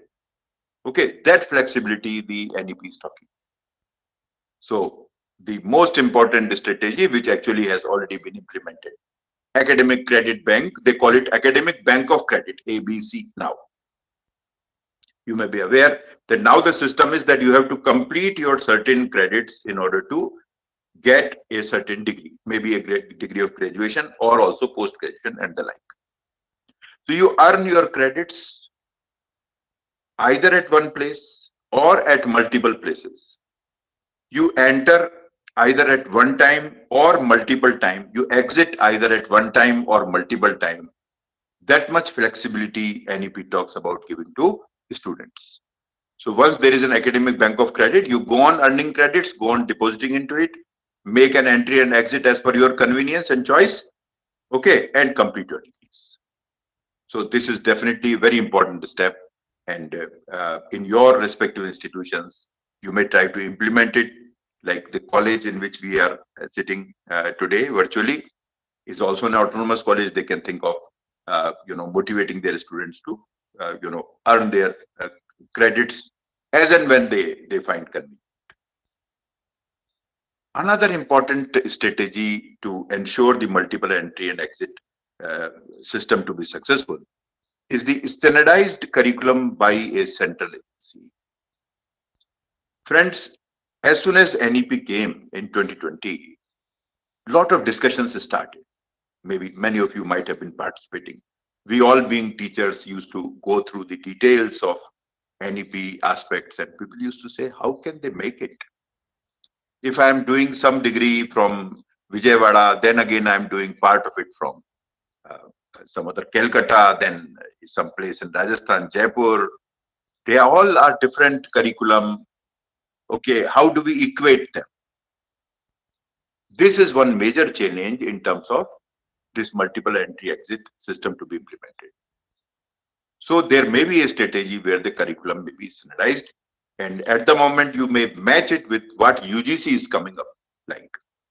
They have started giving modules, standard modules for curriculum in various courses, and then they have provided for some flexibility, 20-30% flexibility permitted, but more or less they want a standardized curriculum all over the country. Okay, this may again be more I would say more standardized than what it is at the moment, though it's a great challenging aspect. But if you want that the things should be as flexible as they are being visualized, this is needed. Then even more than this second bullet point, this third bullet point is important. You have to find out that how can the weight of certain curriculum and the rigor of certain curriculum across the country in various universities and autonomous colleges should be, if not exactly, to the extent possible, uniform. Of course, now they have that quality levels, right, where they say level 7, 8, 9 in higher education and all, and trying to make the weight and rigor standardized. Okay, but that perhaps has to be focused more. Then only this multiple entry exit would be successful. Again, in the uniformity in examination systems, because that again applies. You are earning credits based on some system of evaluation. There again, UGC has come up with 30-70 module, 30% internal, 70% external. Gradually, that will be going on shifting, because I have to discuss with you one more aspect of evaluation which NEP talks about. But we have to bring in at least to a large extent uniformity in examination systems across the country in various universities. Okay, so that the things become matching. Going ahead, affiliation system to phase out in next 15 years. That is what NEP visualizes. You all know about the affiliation system. Many of you may be working in affiliated colleges. Many of you may be giving affiliation as a university, to the colleges. Now, it's a major, reform in education system that NEP visualizes it to be phased out. Now, just think that after 15 years, as they say, if the affiliation system is phased out, what is going to happen of those colleges who have been affiliated and which are situated in far-flung areas, which may have their own problems to be, standing on their own legs. Okay, so from that viewpoint, first strategy which I would like to suggest is this, particularly for colleges, because affiliation system once goes off, colleges shall have to think afresh. Therefore, I say an out-of-box thinking pattern has to be developed by colleges, and colleges means the backbone of colleges, I used to say, are you, the teachers. You have to think, in case we are given an autonomy like this particular college is having, if we become an autonomous college, how do we really run our affairs? What, innovative thinkings can be, can be helping us in standing on our own legs without affiliation. Another challenge in, phasing out affiliation would be that at many places, infrastructure is a challenge. In order to make the institutions autonomous, which is going to happen after affiliation is phased out, we will have to pay attention to their infrastructure improvement. Now, linking with it, I would like definitely to comment that the NEC accreditation and funding system is definitely helping in this direction. You know that even I have seen two very small colleges, if they could really prove themselves worthy in form of a good institution before NEC, a grant of about 2 crore rupees to a small college I have seen is being given, and for that matter to many colleges. Now that 2 crore rupees really make a very substantial amount to improve infrastructure. Such efforts have to be promoted. Yeah. Teaching and non-teaching vacancies to be filled. I'm sure you all will agree with this, because you may be facing the brunt of the situation where in large number of institutions in the country, both teaching and non-teaching positions are vacant. I know many colleges, not one, in my state and other states of the country, where entire faculty having undergraduation and post-graduation programs is being run by a single teacher. And that single teacher, in many cases, I have seen just 3-year-old appointee, little experienced person, all entire undergraduate, postgraduate teaching. Can you really think of de-affiliating that institution with the university system? How the institution will at all survive in that case? And so is the situation with non-teaching staff also.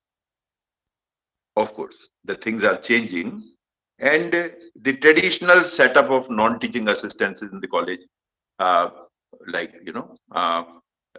doing everything manually and other things, even the assistant staff, peons staff, we perhaps don't need as much as we used to need it earlier. There are alternatives. Still, we must ensure that on this front also institutions should be capable enough. Appropriate and comprehensive training to personnel. Dear friends, in addition to all the 3 things which I have mentioned before, if we are really going to phase out the affiliation system, which the NEP visualizes, our personnel, again, both ministerial and faculty persons, have to be given, as I have used 2 adjectives here, appropriate training and comprehensive training.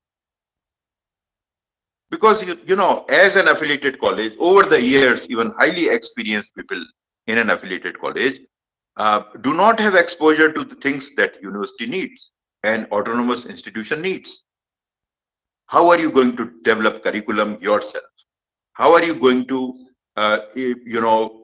conduct examination yourself, declare results yourself, moderate question papers yourself, all those things which are related. So that needs comprehensive input to all personnel there. Next, formative rather than summative assessment. I made a little reference about this point just before. This is again a point visualized in NEP. To implement it, again, because we are at the moment concentrating on how to implement, policy has been framed, and we all know that it has been very meticulously, very far-sightedly prepared document. Okay, so there is no point in discussing why are we talking about formative and what is wrong with summative.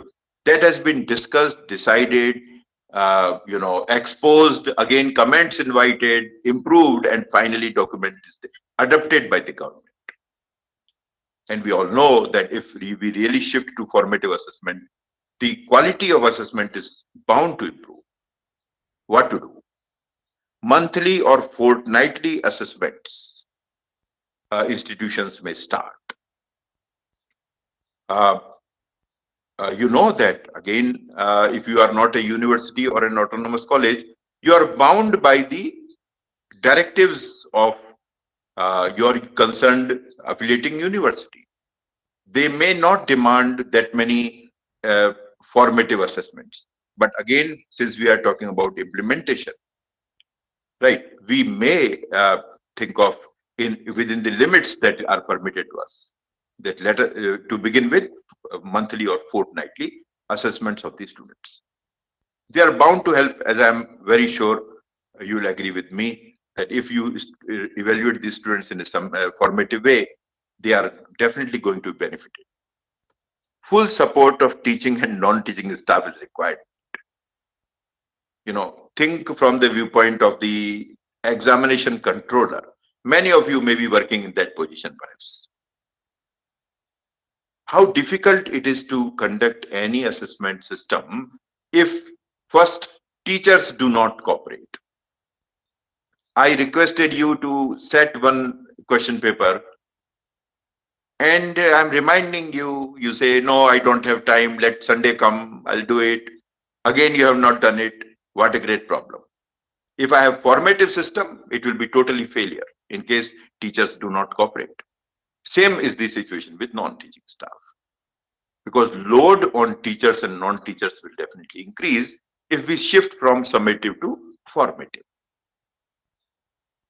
Therefore, I suggest that let us focus on extensive use of information and communication technology to make the system four things: economic, convenient, reliable, and quick. All these things we need in order to make the assessment system strengthened. Right. And perhaps you'll agree that all these things are required.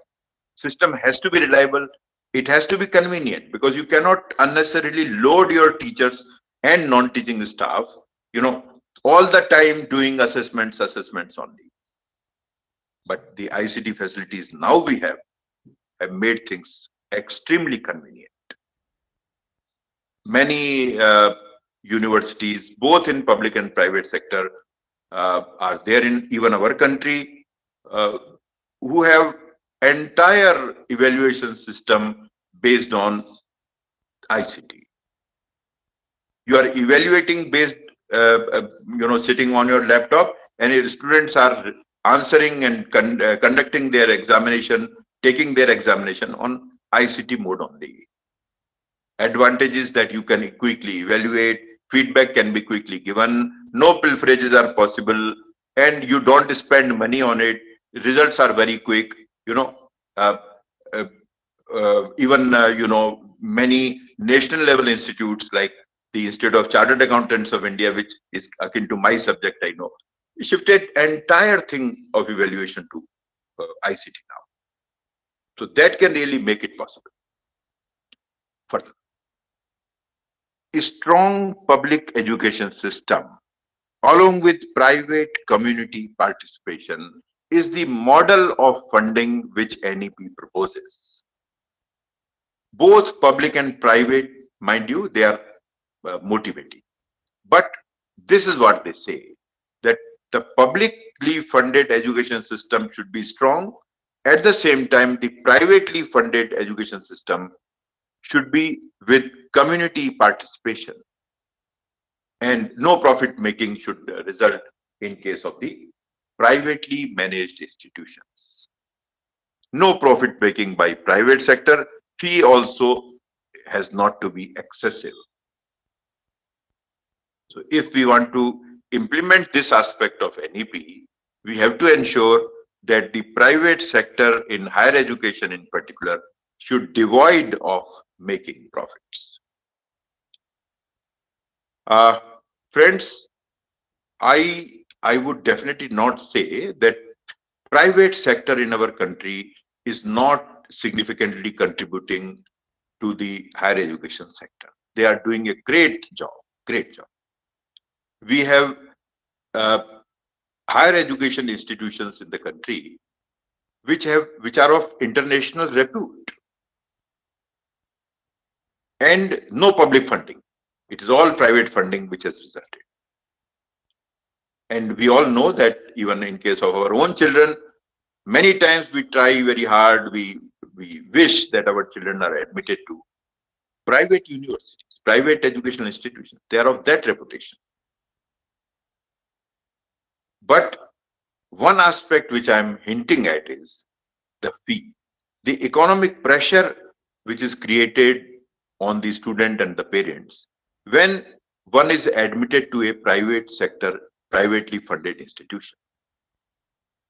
Very recently, I was informed about one of the metros in our country where they say that the routine expenditure in one private sector university on one child admitted in an undergraduate program was touching the figure of 10 lakh rupees.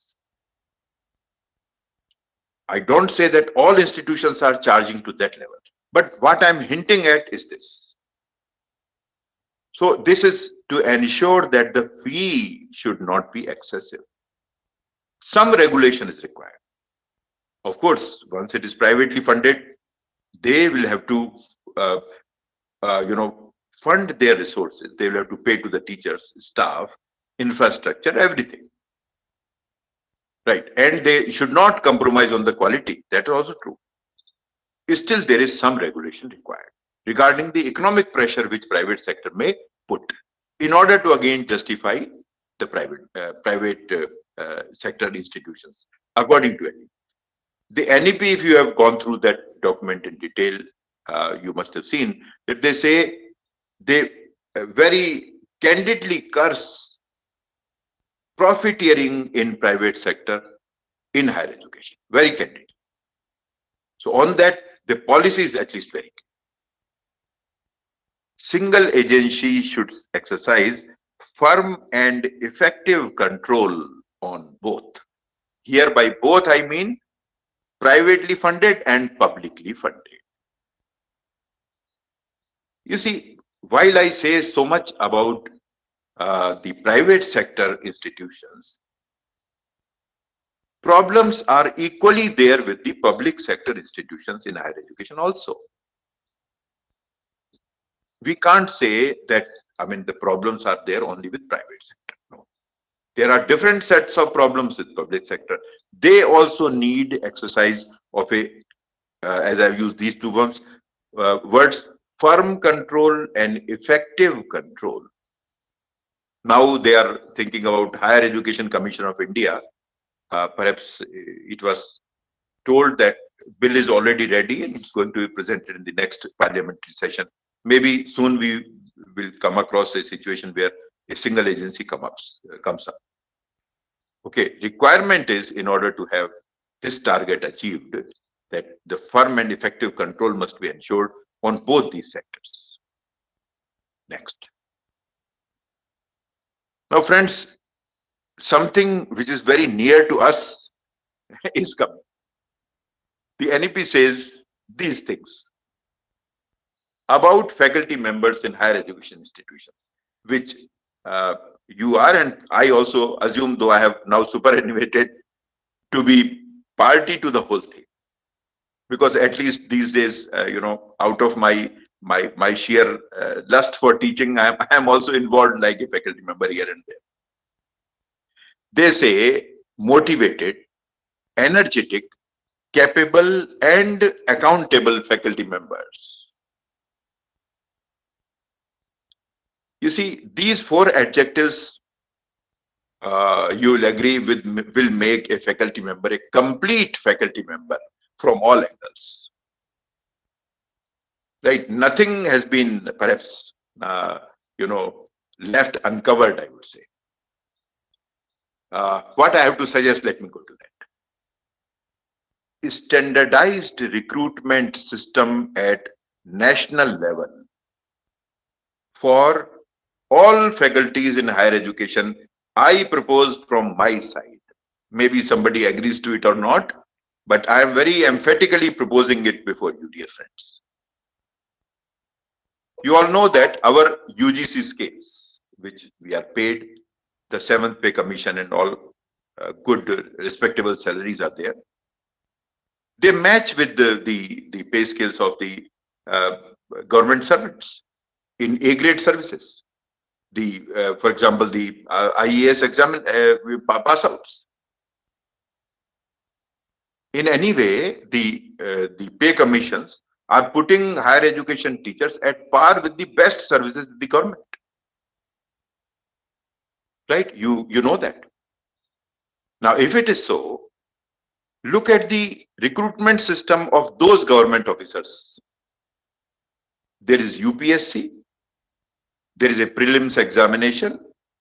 The standard of examination is the rigor, you are aware. Then there are mains. Again, you are aware of the rigor and the pressure of that examination. And then there are interviews. Somebody who passes through all these tough channels gets into those services, and we all wish them well. Our own students are there in those services, we know. And we also are aware of the great service they are rendering to the nation. We are also aware that cadres are allotted when you pass through this examination by UPSC. Why the similar system cannot be adopted for university and college teaching fraternity? Why is it not possible that a person, a bright student, bright young person from Andhra Pradesh is contesting for faculty position in universities at a central level? Maybe the Higher Education Commission of India conducts an examination, passes out, gets the cadre of Rajasthan, like it happens in case of IAS. The person comes to Rajasthan and teaches here. A Rajasthani goes to Bengal. A Bengali goes to Kerala. Right?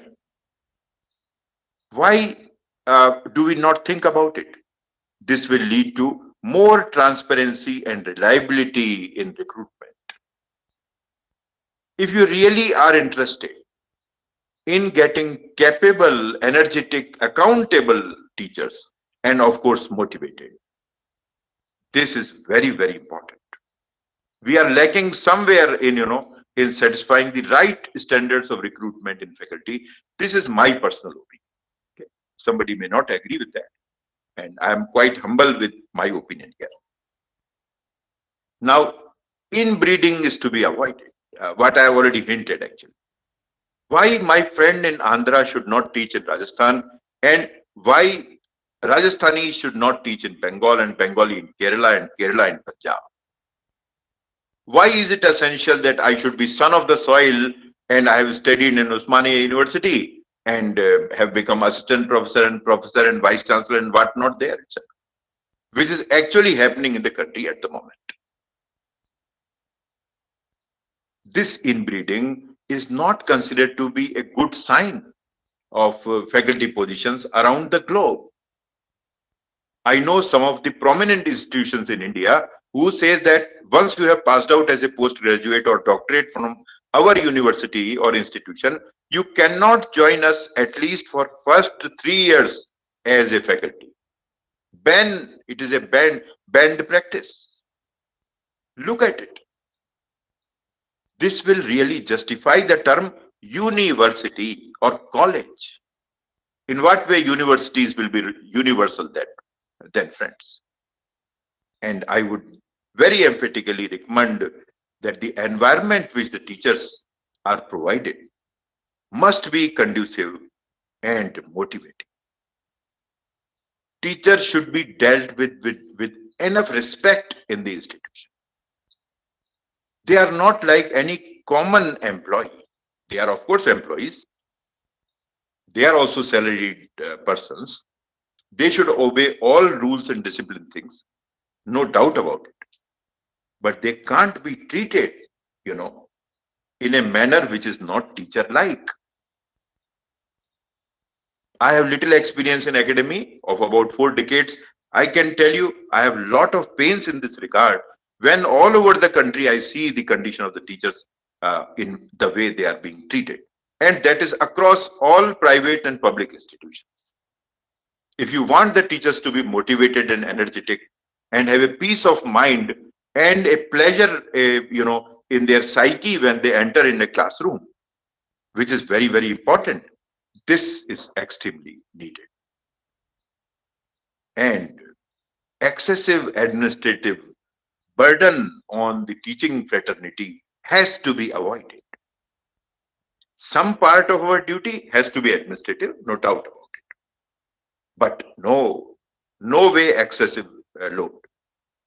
You might have experienced this in many, many ways. You must have seen other institutions posing this problem. I'll give you just one example of one of my old student.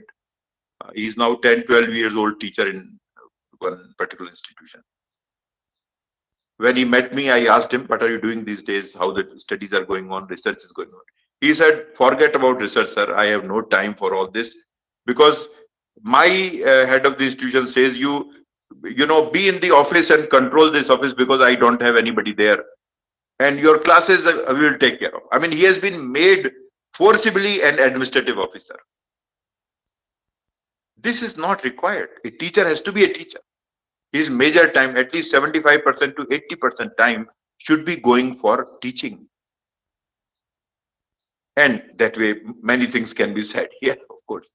Some ideas I have shared with you. Multidisciplinary educational and research universities, as they abbreviate them to be MERU, MERU. Now the problem is, how do we create such multidisciplinary institutions? So an initial alternative may be to create conglomerate of existing universities and colleges to improve mutual cooperation therein. Because you see, this MERU idea asks for big size, educational institutions which provide all disciplines together, multidisciplinary studies, possibility, research possibilities and all. Now, to reach this target, of course, slowly we can move. And this is one strategy which I think can be implemented. That in certain region, of a particular place, the university and the colleges, they make a conglomerate of themselves. Start at least in this direction of creating multidisciplinary institutions. National mentoring mission to people like me who have got superannuated. I mean, I really like this mission because the reason being, that in our country, depending on each of these state government policies, 60 years, 65 years, 62 years, somewhere I think it is still 58 years. I am not sure. Perhaps now, nowhere it is 58, or it may be somewhere. 1 or 2 states are here used to have it. So say 60 to 65 years is the age of superannuation, and thereafter, particularly the faculty members, they still have mental and physical abilities to contribute. In the institutions abroad, I know some of the institutions in Europe, particularly I was quoted, I have not seen them, that a teacher who is plus 90 years of age, he is still in employment. Actually, he is a very well-known, some Nobel laureate, physically very weak, of course, mentally also not that strength at the moment. Still, he has his chamber. He is sitting there guiding people to the best that he can. What I mean to say is that there has to be a superannuation age, but the idea of national mentoring mission that let these all superannuated people, participate in the mentoring role of the faculties. So for that, the strategies can be, they may be given term appointments, of course not regular ones, until their physical mental fitness permits. Right. They should not be given any administrative assignments because that has its own limitation. About that, I am not commenting. Administrative part, I am not commenting. Academic part, I am commenting. You must have seen, there are teachers, 78 years, 80 years of age, physically strong still, teaching in various institutions as guest faculties, on a private basis arrangement. Let it be formal. Let us use this precious resource available in the country. Reputed foreign institutions to have campuses in India. This has started. We know that now the twin degree system, dual degree system, joint degree system has been being promoted, right? Rigor of curriculum and examination to match the international standards. If we really want that the foreign institutions are now going to come to India, we will have to compete with them. We should always think in terms of the international standards of curriculum and examination. Dear friends, in case we want to survive. Because parents will definitely look for the best choice of studies for their wards. Again, matching with the same, there is a call for study in India, right? With these dual and twin programs and joint degree programs that in any way has already started. But here again, I will say that the African, Middle East and Far East in particular should be focused initially as a strategy for promoting call for study movement in India. And a faculty students exchange practices should be encouraged at the initial stage, particularly with these countries, right? So that we can make a brand of India in terms of promoting the call for study movement. And of course, think global, act local, as we always say. Very important in regard to higher education institutions also. Vocational and employment-oriented education. The skill-based education the NEP is promoting. We now have skill universities in the country. Okay. In that regard, such contents to identify and practical exposure to ensure. Without that, the vocational teaching won't be possible, and employment-oriented, programs can't be run. Full vocational programs to be encouraged. I mean, like the BVOC programs, which UG has already permitted, and they are running also. Now even MVOC programs are also Bachelor of Vocation, Master of Vocation. Collaboration with professional institutions for faculty for teaching and faculty development purposes is required. Okay. Now, in any case, we know about the POP, Professors of Practice, that UGC has already, mandated. That also will help in this mission. That's a great idea, of course. Under CSR activities, certain percentage of positions as internships. This can be a great strategy, for improving the quality of employability of our college outputs. Right. Many of you may be aware that the CSR, the Corporate Social Responsibility, which is famous as CSR acronym, they say that 2% of your profits calculated on a certain way have to be spent on CSR activities. On the same line, I propose a strategy here that why not certain positions, if an organization has 1,000 positions for certain, job, let there be some 2% of it, say 20 positions. They say they are reserved for internships to youngsters.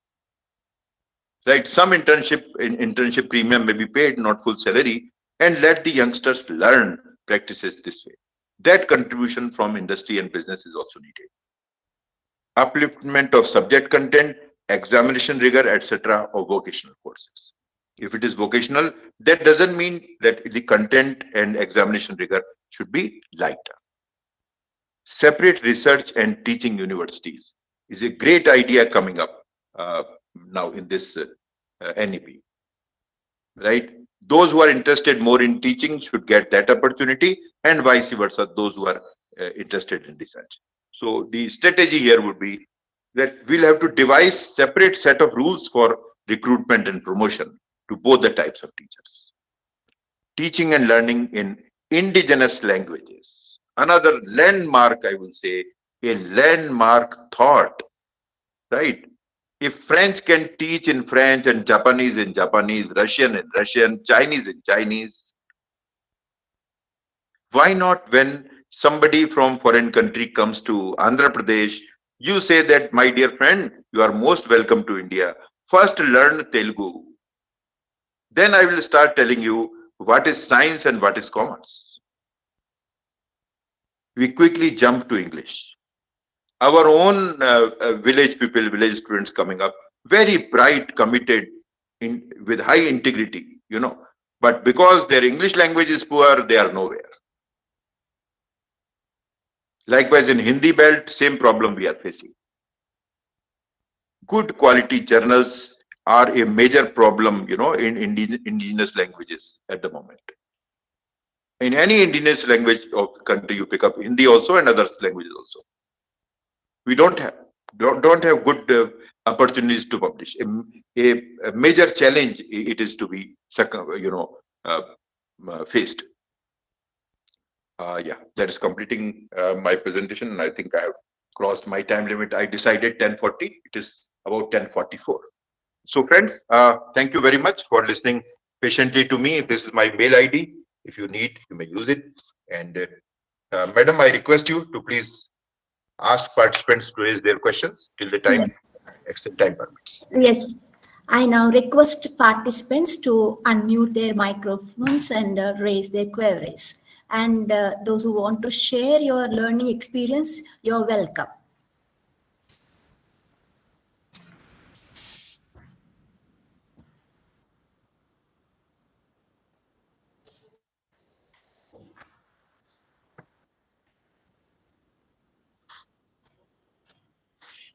Questions also would take some time in getting mature in Yes, the mind. yes, sir. I'm thinking, sir, actually afterwards also, if we get any doubts, sir, we will just contact you through your mail, sir, so that. Why not? Why not? Most welcome. That would be pleasure.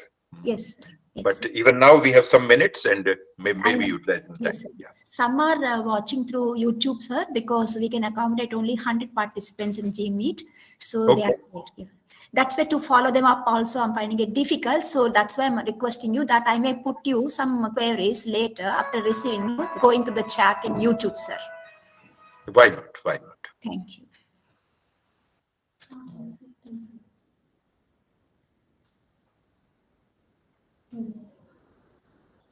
So participants, whether are you convinced with the ideas which I have shared with you, that in this way perhaps they can be good proposals to implement. Okay. In that regard, if you have a query, you may definitely raise it right now, because almost all that I have shared with you were the ideas which either were original with me, or I might have borrowed from somewhere, but I have endorsed those ideas for your consideration. So No queries for the moment. no queries, I think. Okay. Yes, fine. No problem. Yes. Sir, I would like to extend my sincere gratitude to you, sir, for your motivational presentation. Your views on the effective implementation of NEP have broadened our horizons. You have covered all essential elements like the strategies for the improvement of certain aspects of NEP, GER, multiple entries and exits, affiliated system, formative assessment system, public education system with the involvement of the community, quality of faculty, main qualities, as you said, motivation, energetic, capability, and accountability. Multidisciplinary and research institutions are to be established. Idea of national mentoring mission is really very nice, sir. Study in India, vocational and employment oriented education, teaching and research in indigenous language for the effective implementation of NEP. Your description of how to implement NEP in higher education institution is remarkable, sir. Most of the participants have expressed their thanks and appreciation in the chat. Thank you so much, sir. I'll be, I think, posting you some queries after going through the YouTube channel, sir. And I request you to please respond to my queries. That would be my pleasure. And my greetings and best wishes for the future career of all the teachers who are listening to me, and to this institution who could think of organizing this very useful webinar. Thank you very much, madam, for giving me this opportunity. Thank you. Thank you so much. Thank you.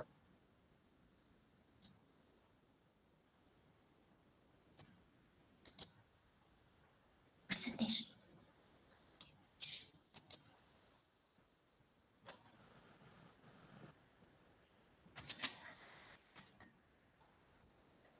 We now move on to the final presentation, which is on implementation of NEP 2020 in higher education, role of teachers and institutions, by Professor Lalhmasai. I now request Dr. Sister Japmalai, Coordinator, Life Sciences, to introduce Professor Lalhmasai to the participants. Dr. Sister Japmalai. Good morning, everyone. I am Dr. Sister P. Japmalai from the Department of Zoology. Feel privileged to introduce the versatile personality, Professor Lalhmasai Chuaungo. Madam hails from Mizoram, the northeastern state, and has done her MA and PhD in education from NEGU, that is Northeastern Hill University. More than 20 decades, she has been involved in teaching and research, has done both international and national research projects. Her area of specializations in research are early childhood education, school education, higher education, vocational and technical education, and educational evaluation. At present, she is working as Senior Professor in the Department of Education and Dean of School Education. She has a sound academic achievement, for she secured a position in BA Education Honours and first position in MA Education under NEGU. She has held various administrative responsibilities in Mizoram University, like Head Department of Education for 6 years, Dean, School of Education and Humanities for 3 years, Director, UGC Human Resource Development Center for 3 years, and Dean, School of Education from August 2022 till date.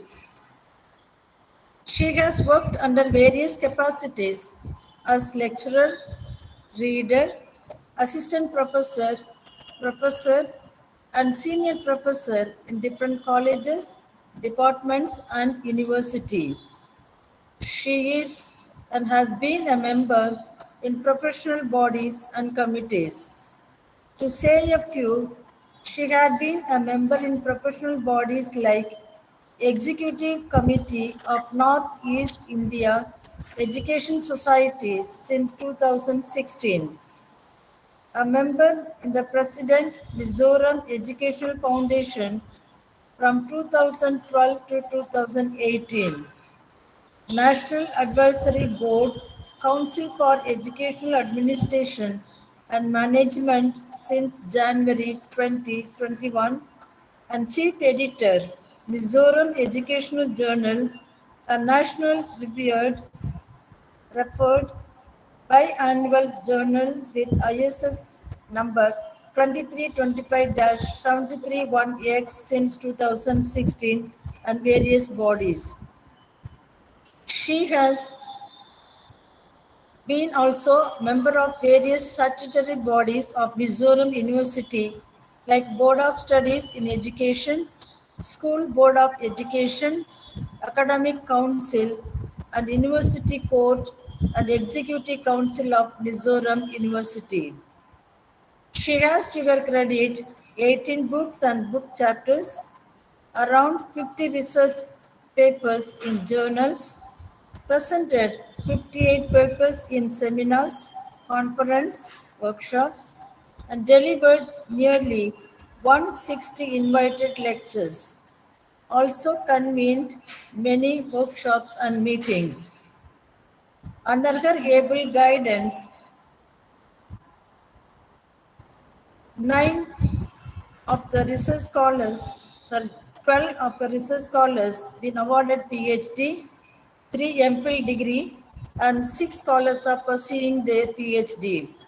She also has undergone 9 professional training. We are fortunate to have a prominent and eminent person with us today. Madam, we are thankful for your availability and kind concern to share your expertise with us.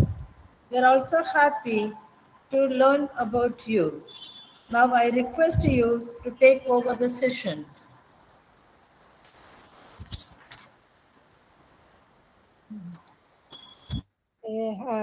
Good morning, everyone.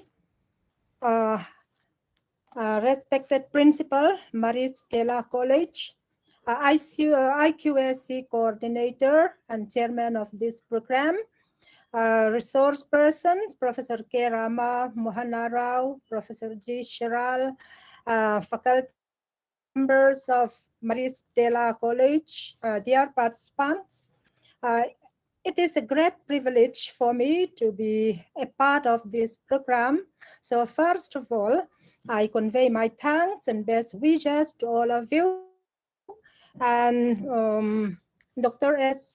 Japa Malai, Coordinator, Life Sciences. Thank you very much for your rather detailed introduction about me. Okay, thank you, all of you.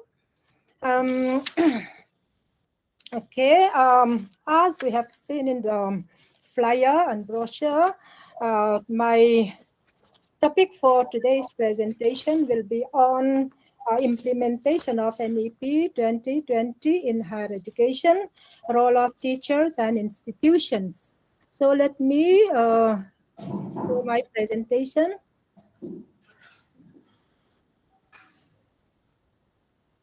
I think my presentation is visible to you. Yes, ma'am. Yes.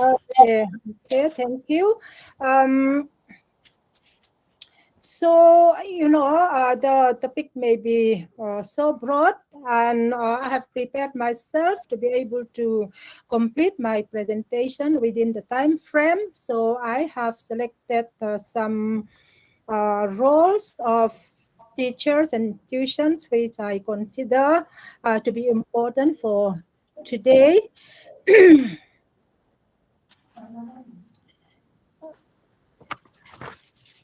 Now, a background.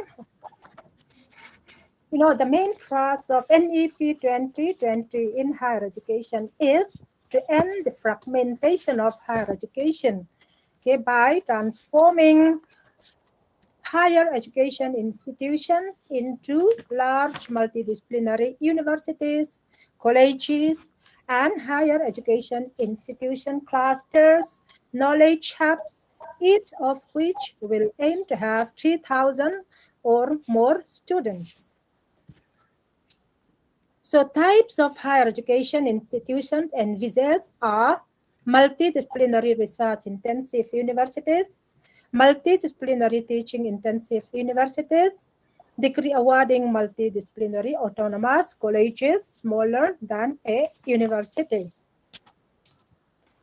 Now, as we have seen here, the main one of the main challenges being faced in higher education in India is severe fragmentation of our higher education ecosystem. So higher education is so fragmented that we have around 1,043 universities, 42,343 colleges in our country. So the total of which is 43,386. And apart from this, we have more than 11,000 standalone institutions offering diploma level courses. So as per the AC, All India Survey on Higher Education report, 2019 to 20, I think this is the latest report that we can find, the final report that we can find. So according to this, 16.6%, that is in terms of number, around 6,633 colleges in our country have enrollment less than 100. And only 4% have enrollment more than 3,000. So what is required by NEP 2020 is to have 3,000 or more students. That means when we look at our existing higher education system, only around 4% of colleges have already fulfilled the requirement of having enrollment of 3,000 or more students. And moreover, around 32.6% of colleges run only single program, okay, out of which 84.1% are privately managed. So around 32.6% of colleges run only single programs like teacher education only, or B.Ed program only, or engineering course only, or agriculture college,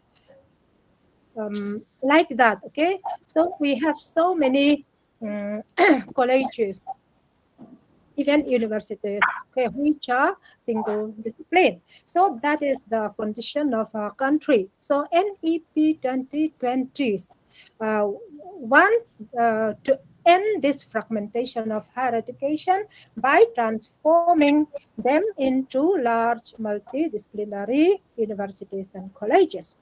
So in this regard, I have prepared selected roles of teachers and institutions. So first one is transformation into multidisciplinary higher education institutions. So as already said, most of the many higher education institutions in our country are not multidisciplinary and also do not meet the requirement of enrollment to become multidisciplinary as envisioned by NEP 2020. So as per UGC guidelines for transforming higher education institutions into multidisciplinary institution 2022, different types of haze, so to manage the time, higher education institutions will be, announced like haze. Okay. So different types of haze will have to perform the following roles. Under the collaborative arrangement, single stream institutions can integrate their programs with those of nearby multidisciplinary institutions to enhance their programs. The multidisciplinary haze may also seek collaboration in case they are willing to expand further by adding more programs. That means single stream institutions are not allowed to survive as per NEP 2020, so they can integrate their programs with nearby multidisciplinary institutions. And multidisciplinary institutions also need collaboration, okay, because they may need to expand further their programs. Now, two institutions can collaborate for the award of dual degree, which facilitates students enrolled in an HE to take up the first degree at the host institution and the second degree at the partnering institution. So, for example, NEP 2020 recommends 4-year integrated teacher education. For example, there is a college, for example, offering BA program only. So, to offer this 4-year integrated BEd like BA BEd or BSc BEd, so two institutions also may collaborate. So in one institution, students will pursue BA program or BSc program, and in another institution, they will pursue BEd program. So in that way, okay, single stream institution or institution too small to be called multidisciplinary, large multidisciplinary higher education institution can upgrade themselves into multidisciplinary higher education institutions. Then single stream institutions and multidisciplinary institutions equal enrollment can points. Anything important?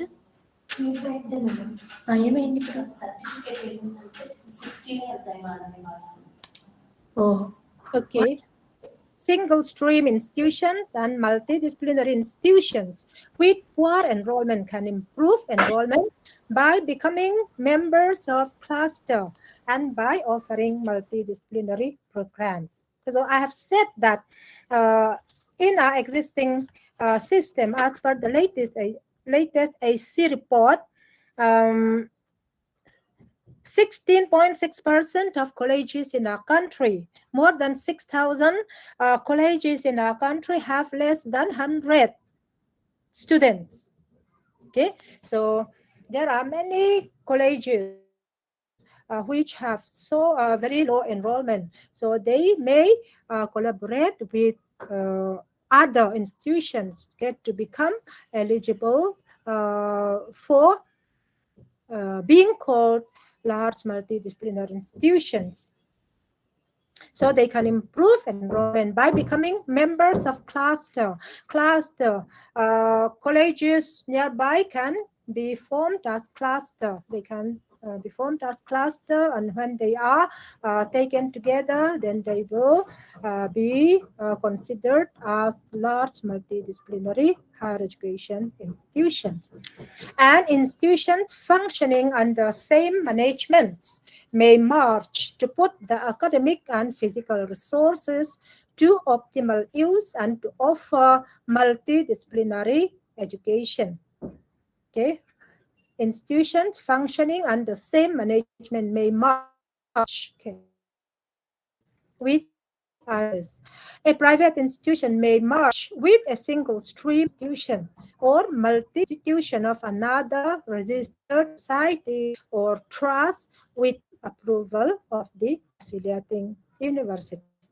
And HEIS will also have to strengthen themselves by adding departments in subjects such as languages, literature, music, philosophy, Indology, art, dance, theater, education, mathematics, statistics, pure and applied sciences, sociology, economics, sports, translation, and interpretation, and other subjects as needed for a multidisciplinary institution. So that's given in NEP document.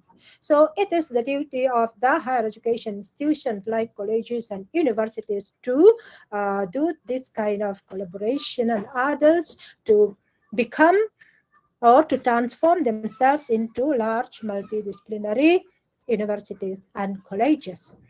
Now, the second role of teachers or institutions will be conducting student induction program, because to offer multidisciplinary programs successfully, institutions or teachers can help conduct student induction programs for the following purposes. So purpose one will be orientation about new opportunities. So with the NEP 2020 bringing in a series of reforms such as multidisciplinary education, multiple entry and exit, academic bank of credits, etc., students entering the portals of higher education need to be oriented about the available opportunities. Then orientation about credit mobility between institutions. HAYS need to register in the APSCHE and also to orient students on credit mobility. Then orientation about online and ODL, open distance learning mode of education. So NEP 2020 has set the ambitious target of achieving 50% GR by 2035. To achieve this target, higher education needs to be imparted in multiple ways, including online and ODL modes. So teachers or institutions need to orient the students about online courses recognized by UGC, including those available in the SWAYAM portal. So for these purposes, student induction program need to be conducted by the institutions, higher education institutions, or by the teachers. Number three, the role number two will be in the capacity building for faculty.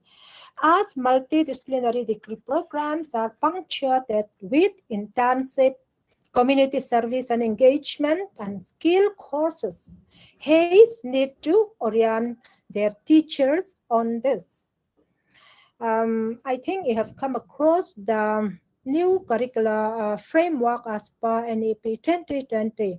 So at both undergraduate and postgraduate levels, students have to do internships or apprenticeship and do project work, and they have to engage themselves in community services, and they have to take up some skill-based courses also.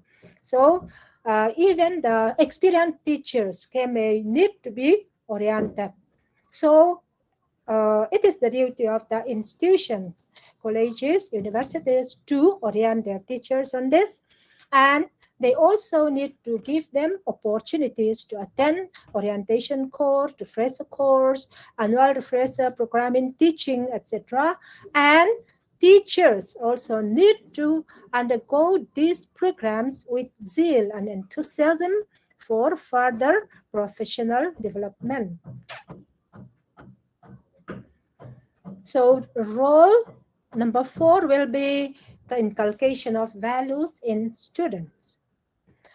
Now, value-based education has now been made an integral part of the NEP 2020.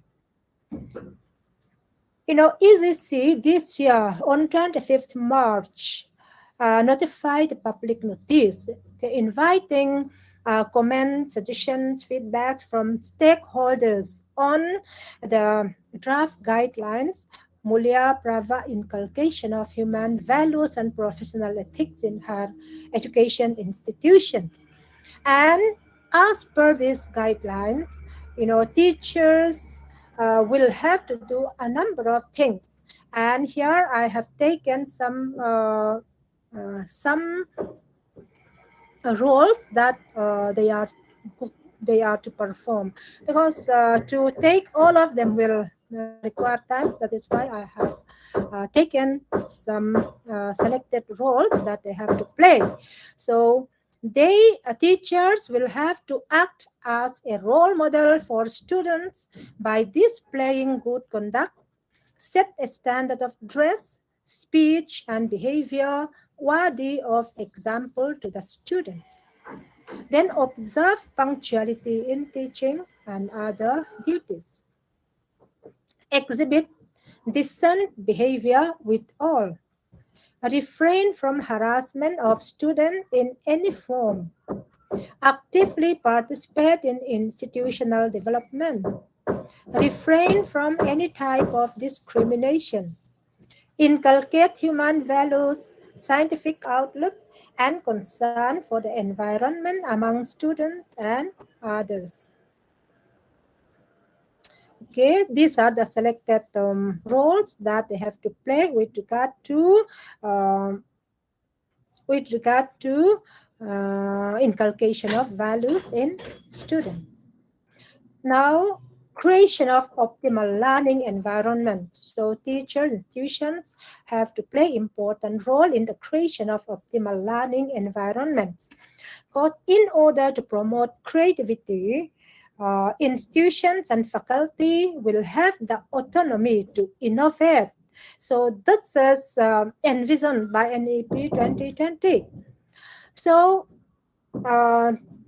institutions and faculties' roles will be to develop interesting and relevant curricula and to update them regularly to meet specified learning outcomes. Then also to practice high quality pedagogy, emphasizing on communication, discussion, debate, research, and opportunities for cross-disciplinary and interdisciplinary thinking, thus directly influencing learning outcomes. They are also to apply scientific assessment methods designed to continuously improve learning and test the application of knowledge. Then they have to ensure development of capacities that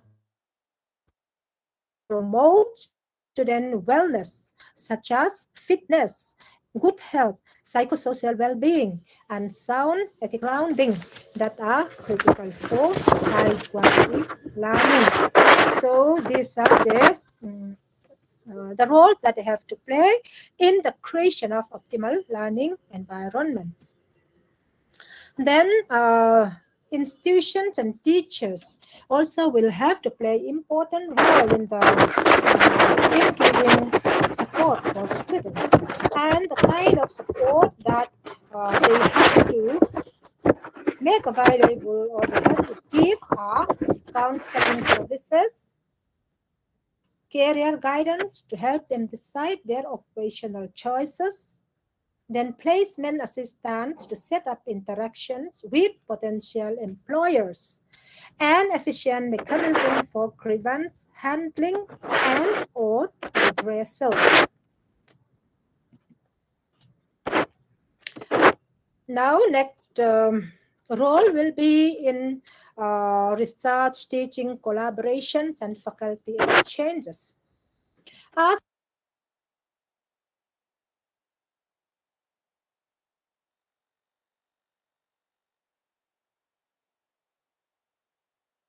Ma'am, Professor Lalhmasai, please unmute your microphone. You're not audible, madam. You're muted your microphone.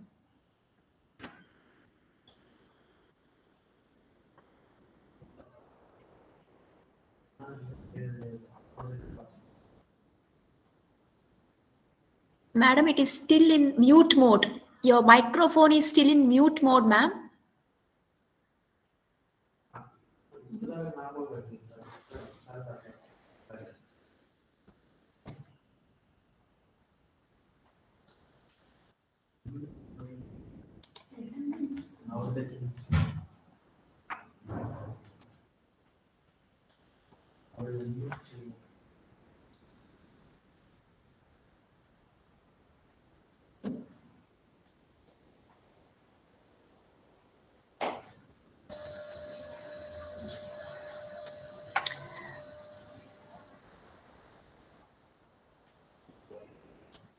Madam, down, down you see, if you see on the screen, down you have microphone sign, no, symbol.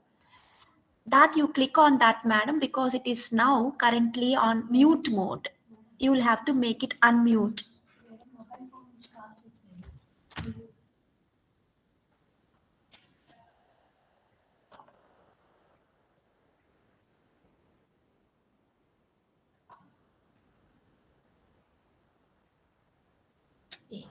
ఇప్పుడు వచ్చేస్తాయి.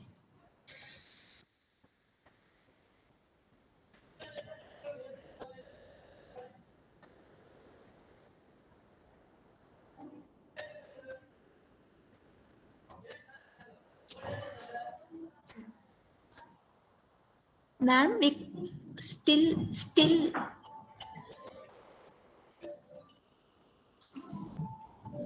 Yes, ma'am, this is Krishnaveni, madam.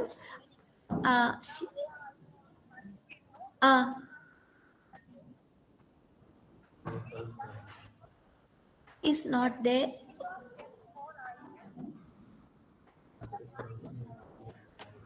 I think better you stop your presentation first and you see the icon, whether you can see the icon in that case, and then you can see that it is in unmute mode. For a while, you can stop presenting presenting your PPT, and then see whether it is in the icon. You can find the icon, madam.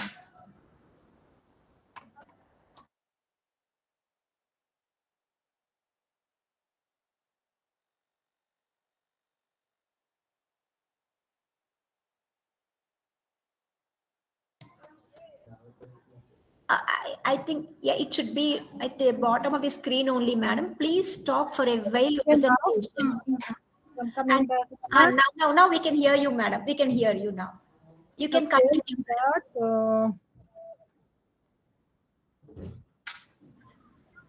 Now you're audible, madam. Please continue. Now my presentation has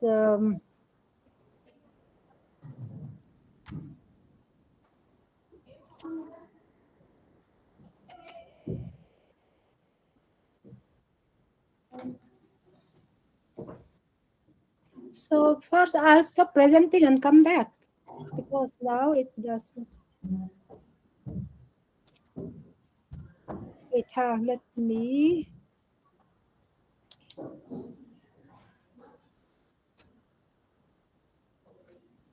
Okay, now is my presentation visible? Yes, ma'am. Okay. I don't know how long I was muted.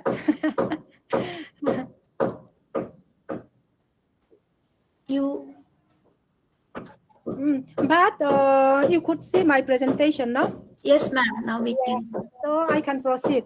Yes. Okay. So Yes. as NEP 2020 plans to facilitate this with high quality foreign institutions. Now, HACE in the country will have to sign relevant mutually beneficial MOUs with foreign countries. So different universities, colleges will have to sign relevant mutually beneficial MOUs with foreign countries. And that will be the role that they will have to play, and the role of teachers will thus be extended to serving foreign institutions under research, teaching collaborations, and faculty exchange programs. Now, is my presentation too small because I don't put in a presentation mode? Is it too small? Is my presentation? No, it's okay, madam. Now it is visual clear. Thank you. Okay, I'll proceed with this. Now, another area where teachers and institutions have to play important role is excellence in higher education. And to promote excellence, this policy has a plan to incentivize excellence through appropriate rewards, promotions, recognition, and movement into institutional leadership. And for these, teachers will have to work hard right from the beginning.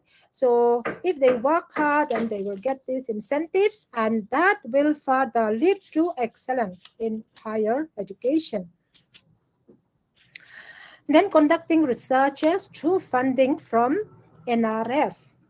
Again, NEP 2020 envisions the establishment of a National Research Foundation, which will competitively fund research in all disciplines. So university and college teachers will have to seek funding from NRF and conduct researches. And teachers will no more have to concentrate only on their subject or discipline in research, but give more emphasis on interdisciplinary or multidisciplinary researches. Now, websites, preparation of information for websites, updation, maintenance will be very, very important.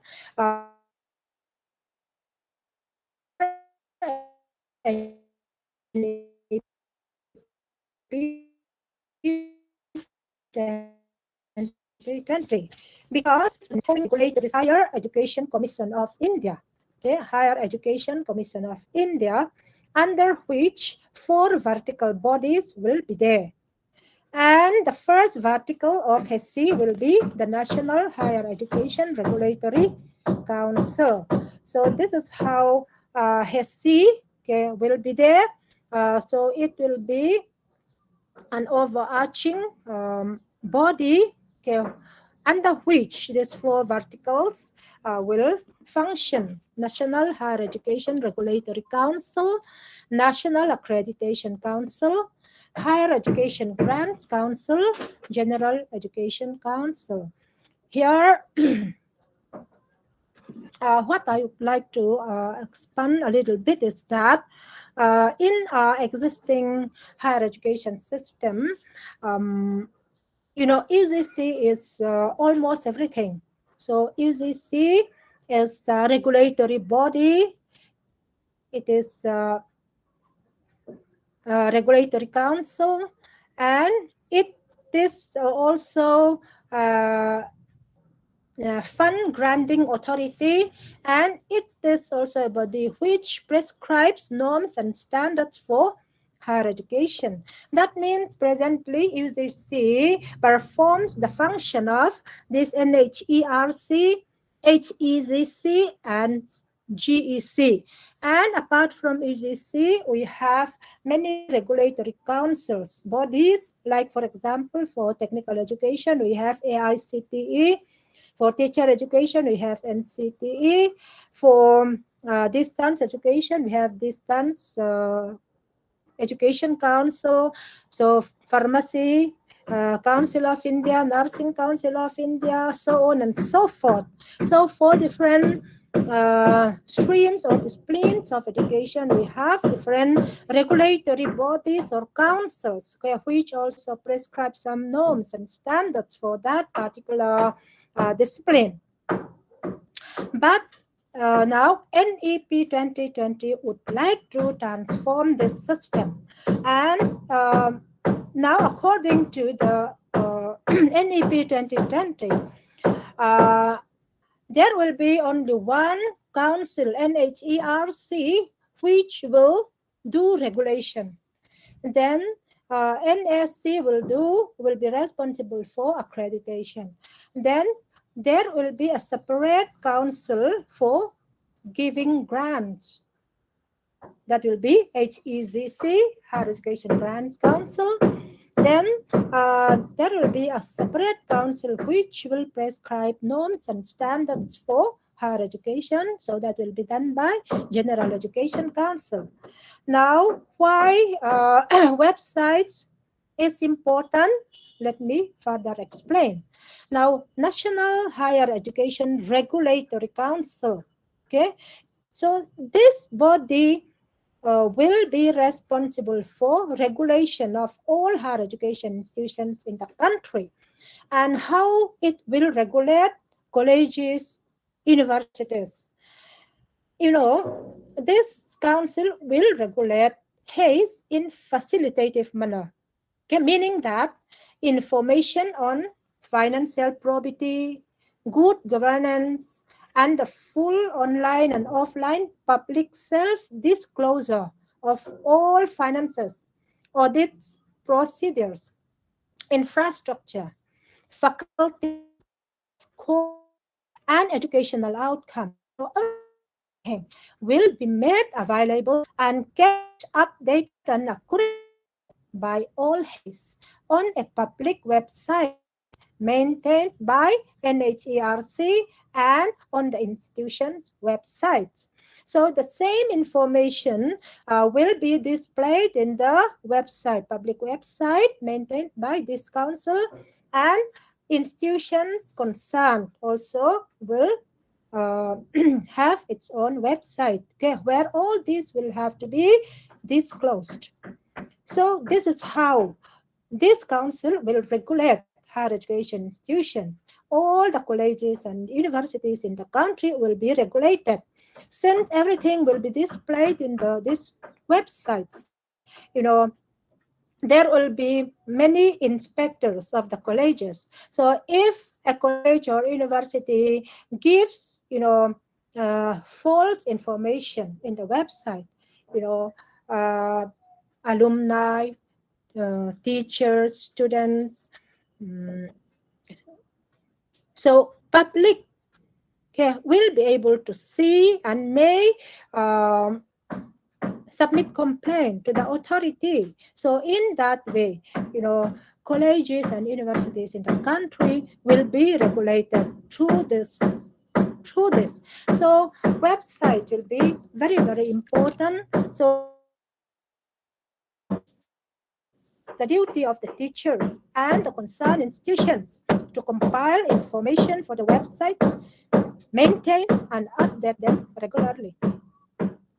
Then another important area where institutions and teachers have important role to play is in the preparation of institutional development plans. HAZE or teachers will have to prepare IDPs which, apart from fulfillment of basic norms, public self-disclosure, good governance and outcomes, will be the basis to attain the highest level of accreditation from National Accreditation Council, the second vertical of HESI. Now, to become autonomous, for colleges to become eligible for transformation into autonomous degree granting college, this accreditation will be the basis. Accreditation, grades in accreditation will be very important. But when this HESI comes into being, then the way assessment and accreditation will be conducted will become different. This National Accreditation Council will be a big council body under which there will be institutions getting recognition from this NAC to become institutions to assess institutions in the country. So they will conduct this assessment, and there will be many bodies under this NSC which will do assessment in the country. And see, IDPs also will be so important because the plan and the progress made on their implementation, including fulfillment of transparent criteria, will again be the basis for getting funds from the Higher Education Grants Council, the third vertical of HESI. So preparation of IDPs will be very important because it will be the basis for getting accreditation. It will also be the basis for getting funds. So, institutions, colleges, universities will be very careful in the preparation of institutional development plans, and teachers also will have to be involved. And okay, this will be a very important role that they have to play. Then fulfillment of expected learning outcomes. Again, institution teachers will have to carry out teaching and activities among students to achieve expected learning outcomes, also referred to as graduate attributes, to be framed by General Education Council, the fourth vertical of APSCHE. Okay, because this General Education Council will formulate a national higher education qualification framework in sync with the national skills qualifications framework to ease the integration of vocational education into higher education, because vocational education or skill-based education courses will have to be introduced as per NEP 2020 in colleges and universities. And this GEC will have to prepare expected learning outcomes, okay, graduate attributes. So that fulfillment will depend on the work carried out by the teachers or the institutions as a whole in carrying out teaching and activities. Then integration of technology in education. NEP 2020 envisions the emergence of new technologies involving artificial intelligence, machine learning, blockchain, smart boards, handheld computing devices, adaptive computer testing for student development, and other forms of educational software and hardware. In this context, teachers will need to conduct extensive research both on the technological as well as educational fronts and improve themselves in the use and integration of ICT in education. Okay? Each teacher will have to improve himself or herself in the use and integration of ICT in education.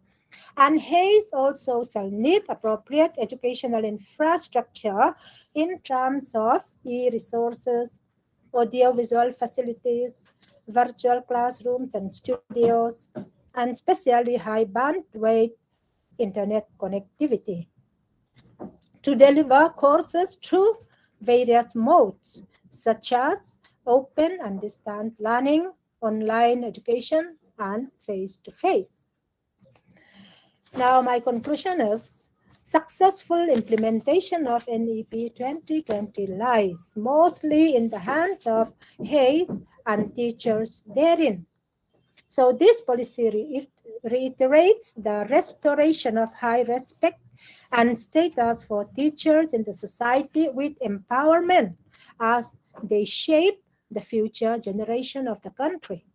At the same time, this policy emphasizes on the required attributes for teachers to make them good teachers and to achieve the objectives of NEP 2020. Thank you.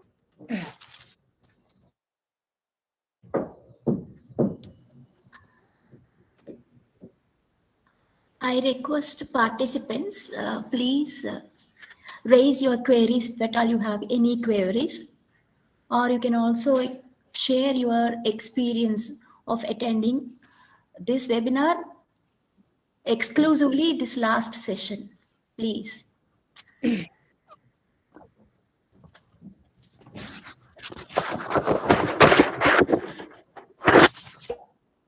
Many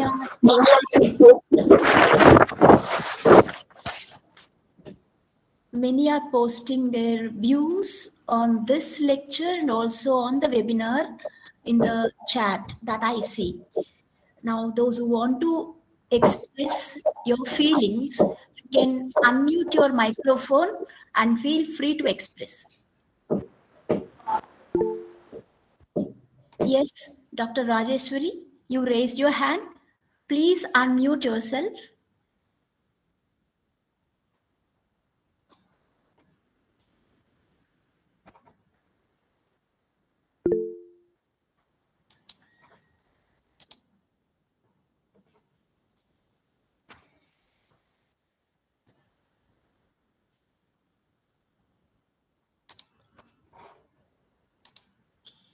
Anybody would like to share anything Madam, from the participants? thank you very much for Madam, thank you very much for such an informative session. I just have a query.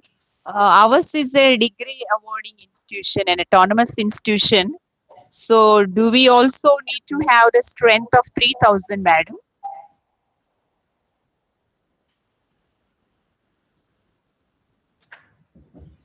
Okay.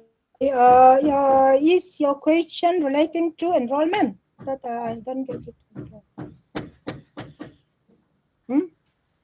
Is your question related to enrollment of 3,000 students or something like Yes, that? madam. Yes, ma'am. Enrollment. So your question exactly is enrollment. Enrollment, yes.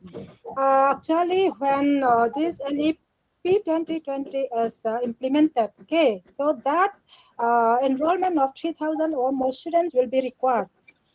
Okay, for a college also to become autonomous degree granting college, okay, that is a requirement, 3,000 or more. Because college also will have to become large multidisciplinary autonomous degree granting college. And but besides that, there will be a number of colleges which after a number of years also may not become eligible for this large autonomous degree granting college. So if they cannot fulfill that condition, then there is another option that they can go for, that is to become a constituent college of a university. Thank you, madam. Okay. Yes, because as I've said in the existing higher education system, I have said that only 4% of colleges in our country. I have said that as per latest AC report, we have more. The figure is as per IC report 2019-20 because this is the latest final report that we can find. So the number of colleges in the country listed in AC website is 42,343. 42,000. So out of that 42,343 colleges in the country, only 4% of colleges in the country have enrollment of more than 3,000. The rest do not fulfill this requirement as of now. That is why, the guidelines for transforming higher education institutions into multidisciplinary higher education institutions gives different options for even single stream institutions or small colleges. How they can be transformed into large multidisciplinary colleges or universities. That the option that I have shown in my presentation. Okay, because they have to collaborate with another multidisciplinary college or university, or they may become part of cluster colleges, or they may have some collaboration, okay, between offering programs. So there are different options that institutions can opt to become large multidisciplinary higher education institutions. Only after that, they will be able to achieve 3,000 or more enrollment. Otherwise, it is not possible. It is, as of now, it is not possible. Therefore, this kind of many institutions, particularly colleges, to achieve enrollment of 3,000 or more students. Thank you, ma'am. Any other? Thank you, ma'am. Ma'am, when is it likely to be implemented, NEP? Actually, it is already started. Okay. Because in implementation should be done in a phased manner. Okay. So a few things have already been implemented. Okay. The first thing that has been implemented is renaming of MHRD into Ministry of Education. Okay, that is the first recommendation that has been implemented in the country. It was implemented right on the same day when the final NEP document was released. That was on 29 July 2020. Okay, Ministry of Human Resources Development has been renamed as Ministry of Education. That is the first implemented recommendation. Then, our university has already implemented this NEP 2020 in our first year postgraduate program. We have just started, okay, from the session. We started our session in August only, August. So we have just started implementation from first semester. And undergraduate also, we were trying to implement it, but there were some problems midway, and we are planning to introduce NEP 2020 in UG programs from next session, that is from next year. So there are a number of universities in the country which have already implemented NEP 2020 in undergraduate programs also. Time frame for different recommendations, time frames are also given. So it is not that this big document, many recommendations can be implemented within few years. Okay, so phase by phase it will be implemented. Thank you, ma'am. Thank you very much.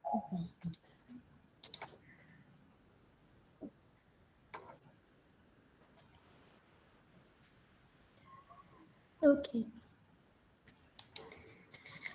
Okay. Thank you, madam, for your intuitive and interesting presentation. The presentation was subjective and informative. We got a lot of valuable information from you on the role of teachers, the types of higher education institutions planned for, like transformation of HEIs to multidisciplinary institutions, etc. Collaborative learning between institutions that has to be taken place. Student induction programs for greater learning experience. Faculty development programs for professional growth that are to be taken up. Value-based education, optimal learning environment, collaborative research and teaching learning through MOUs. Mainly, the structure of Higher Education Commission of India, HECI, and other regulatory bodies, their roles, and of course, institutional development plans like accreditation and assessment criteria, etc. Thank you so much, madam, for clarifying some of our doubts and sharing such valuable insights and wonderful thoughts. With regard to the institution of this higher education Commission of India. Yes. Actually, I think this will also take a little bit time. I do not know, I cannot say, but it will involve so many things. Actually, with regard to this Constitution of Higher Education Commission of India, NEP 2020 does not give details about how it will be constituted, what will be its functions and all. It is not detailed, okay? But, this was the origin of this idea was already coined way back in 2005 when National Knowledge Commission was appointed by Government of India under the chairmanship of Mr. Sampitroda. Okay, National Knowledge Commission. And this commission, National Knowledge Commission, way back in 2006, submitted their recommendations on higher education.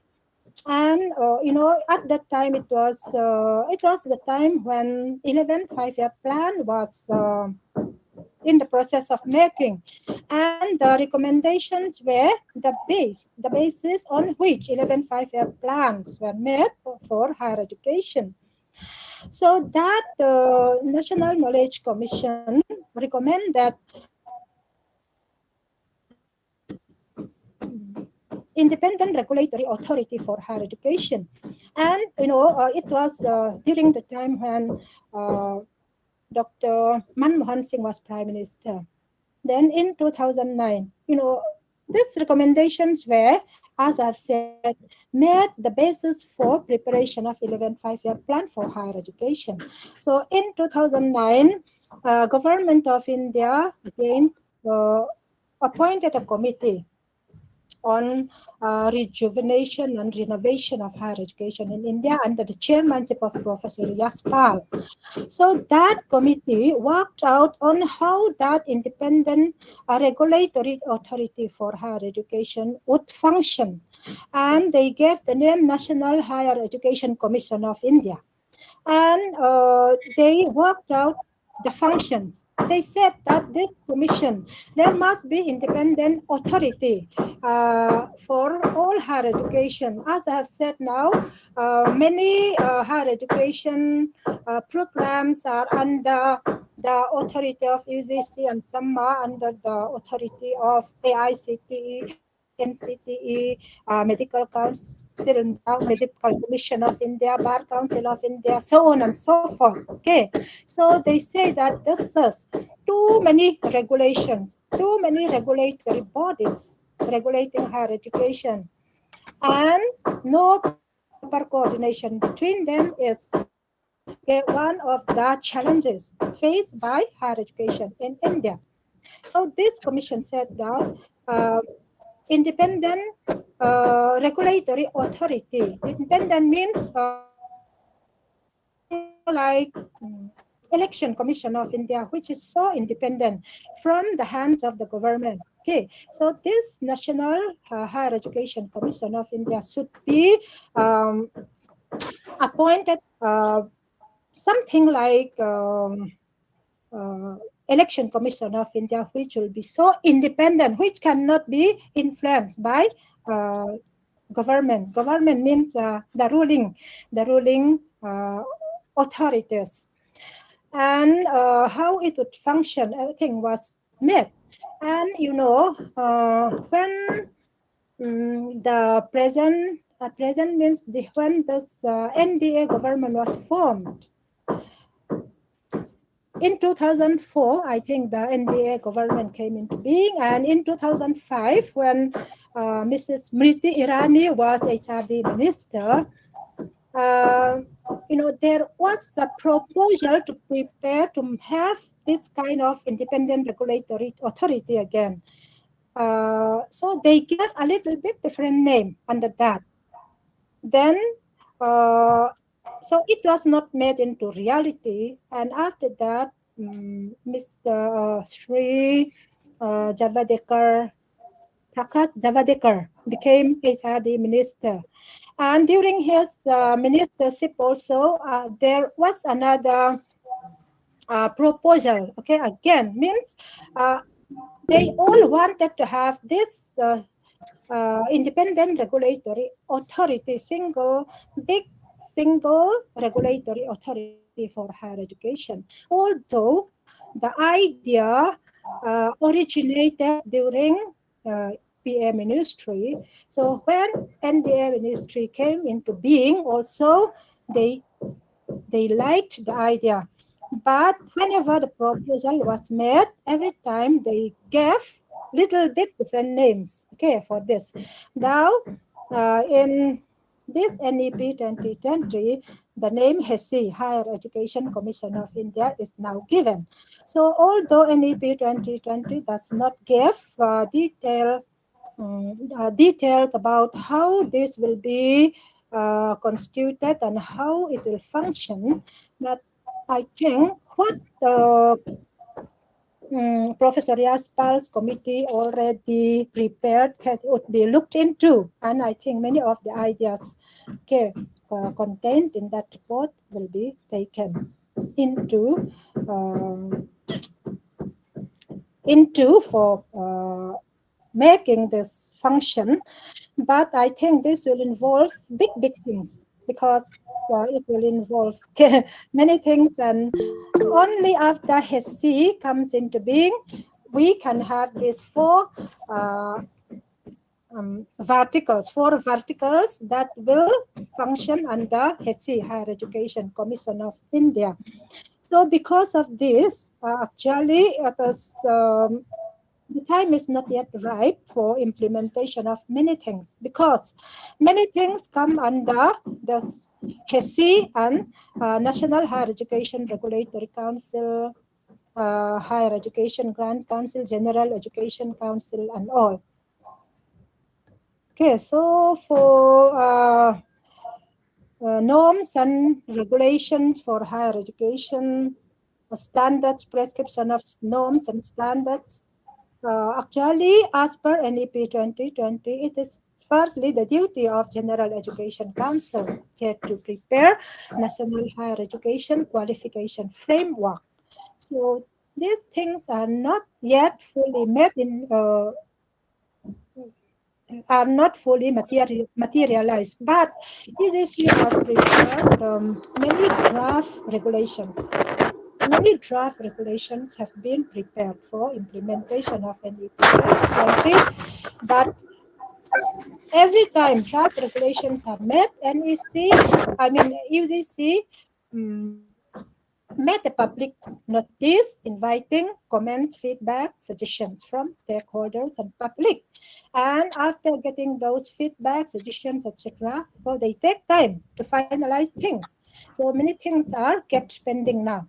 Many draft regulations have come out for implementation of NEP 2020. Yeah, thank you, madam, for explaining to us very clearly about the current status, about the implementation of NEP and status, ma'am.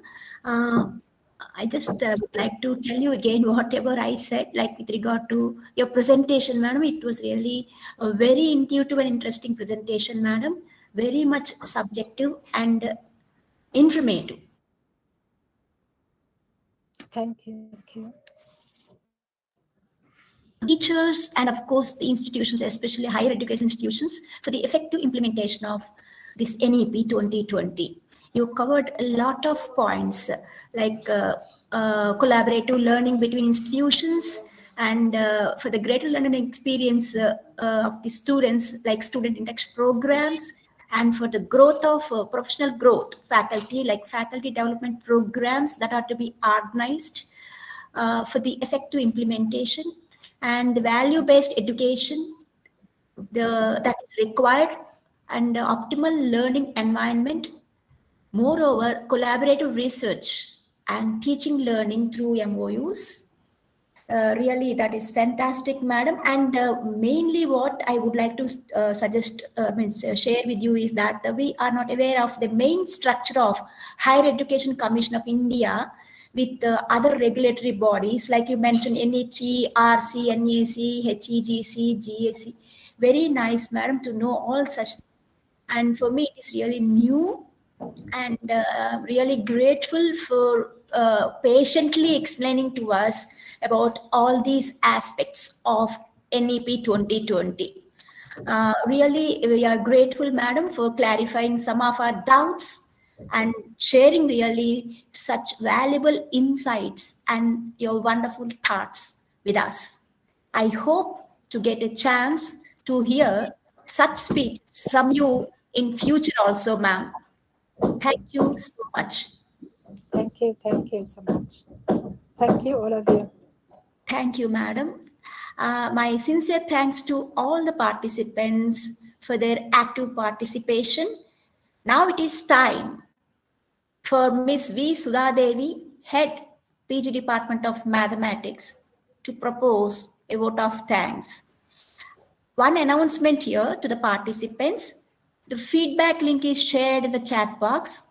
You're all requested to submit the feedback and receive a certificate of participation before you leave the meeting. Now over to Ms. Sudha.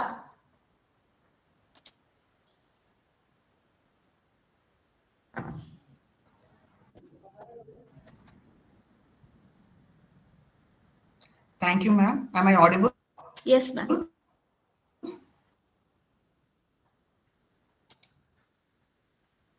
Please turn on your video, Sudha. Turn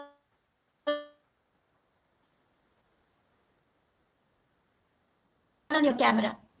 Ma'am, am I audible? Yeah, you're very much audible, Sudha. Please turn on your camera also. Can you hear me, Sudha? Yeah. Okay. Yes. Good afternoon, everyone.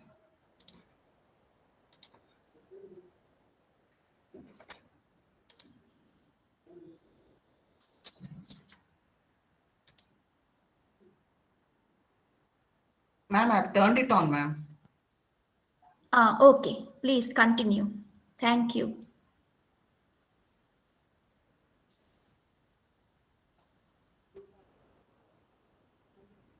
Yeah, I've turned it. Okay.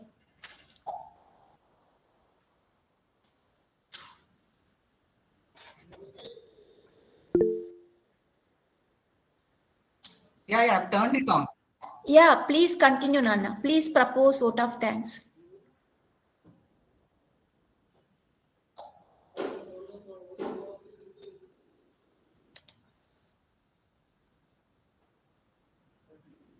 Yeah, I have turned it on, but I don't know why it's not visible. But yes, ma'am. Yes, I'm able to hear you. Yeah. I've turned on the camera, but I think you've started presenting, ma'am. No, you can propose vote of thanks, Sudha, now. Thank you.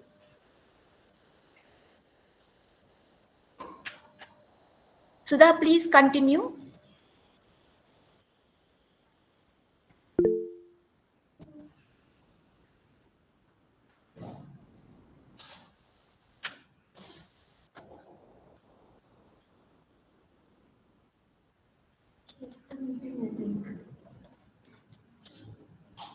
If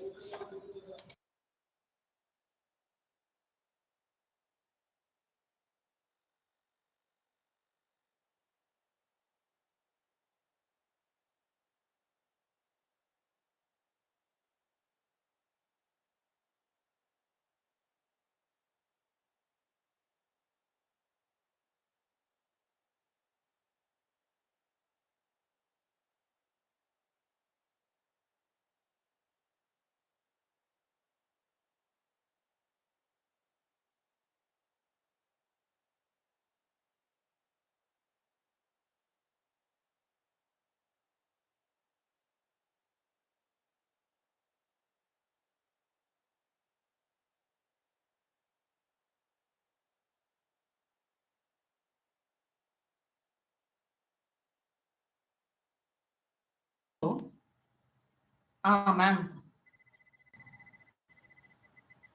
నేను చేస్తూనే ఉన్నాను ma'am propose చేస్తున్నా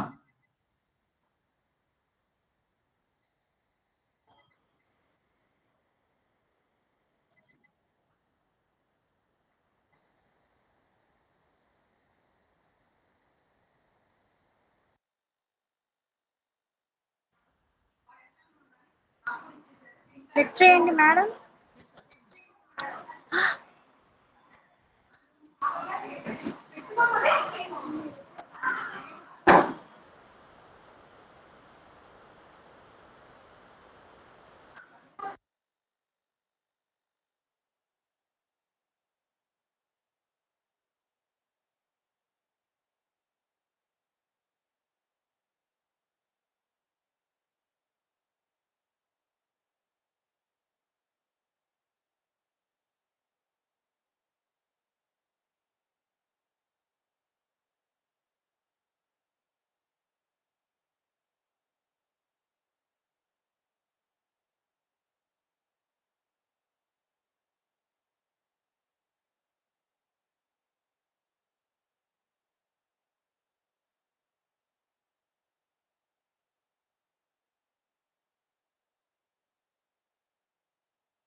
Sudha, you finished? Yes, ma'am. You didn't hear what I said? Yeah, anyway, sorry, Am I we audible, could not ma'am? hear anything. No, I think many others, they Now am I listen to you, I think.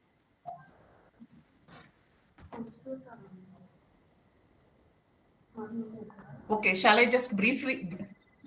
No need anyway. All are leaving. Thank you so much, but I could not listen, hear to you when you are Because proposing. twice I started, then shall I run it through briefly, ma'am? No, I think some could hear you. I think those who are following in YouTube video. I don't know. YouTube, we don't know. Anyway, why should we again repeat it? Okay. Thanks a lot, Sudha. Because of you, I was able to, because you only made arrangements for all the resource persons and all. My sincere thanks to you. Okay, ma'am. Okay. Though you are on leave on medical grounds, really in short notice, you could do all the necessary arrangements. Thanks a lot. Now we will close the meet, Sudha, we will close the meeting now. Yeah. Thank you. Okay, ma'am. Okay. No issue, ma'am. Sorry for this inconvenience, ma'am, towards the end. What exactly happened? Sorry, ma'am, for the last minute inconvenience. I don't know what happened. We don't. Yes, ma'am. Yes, ma'am. Yes. Thank you. Yes, ma'am. Yes. They're leaving. Okay, thank you.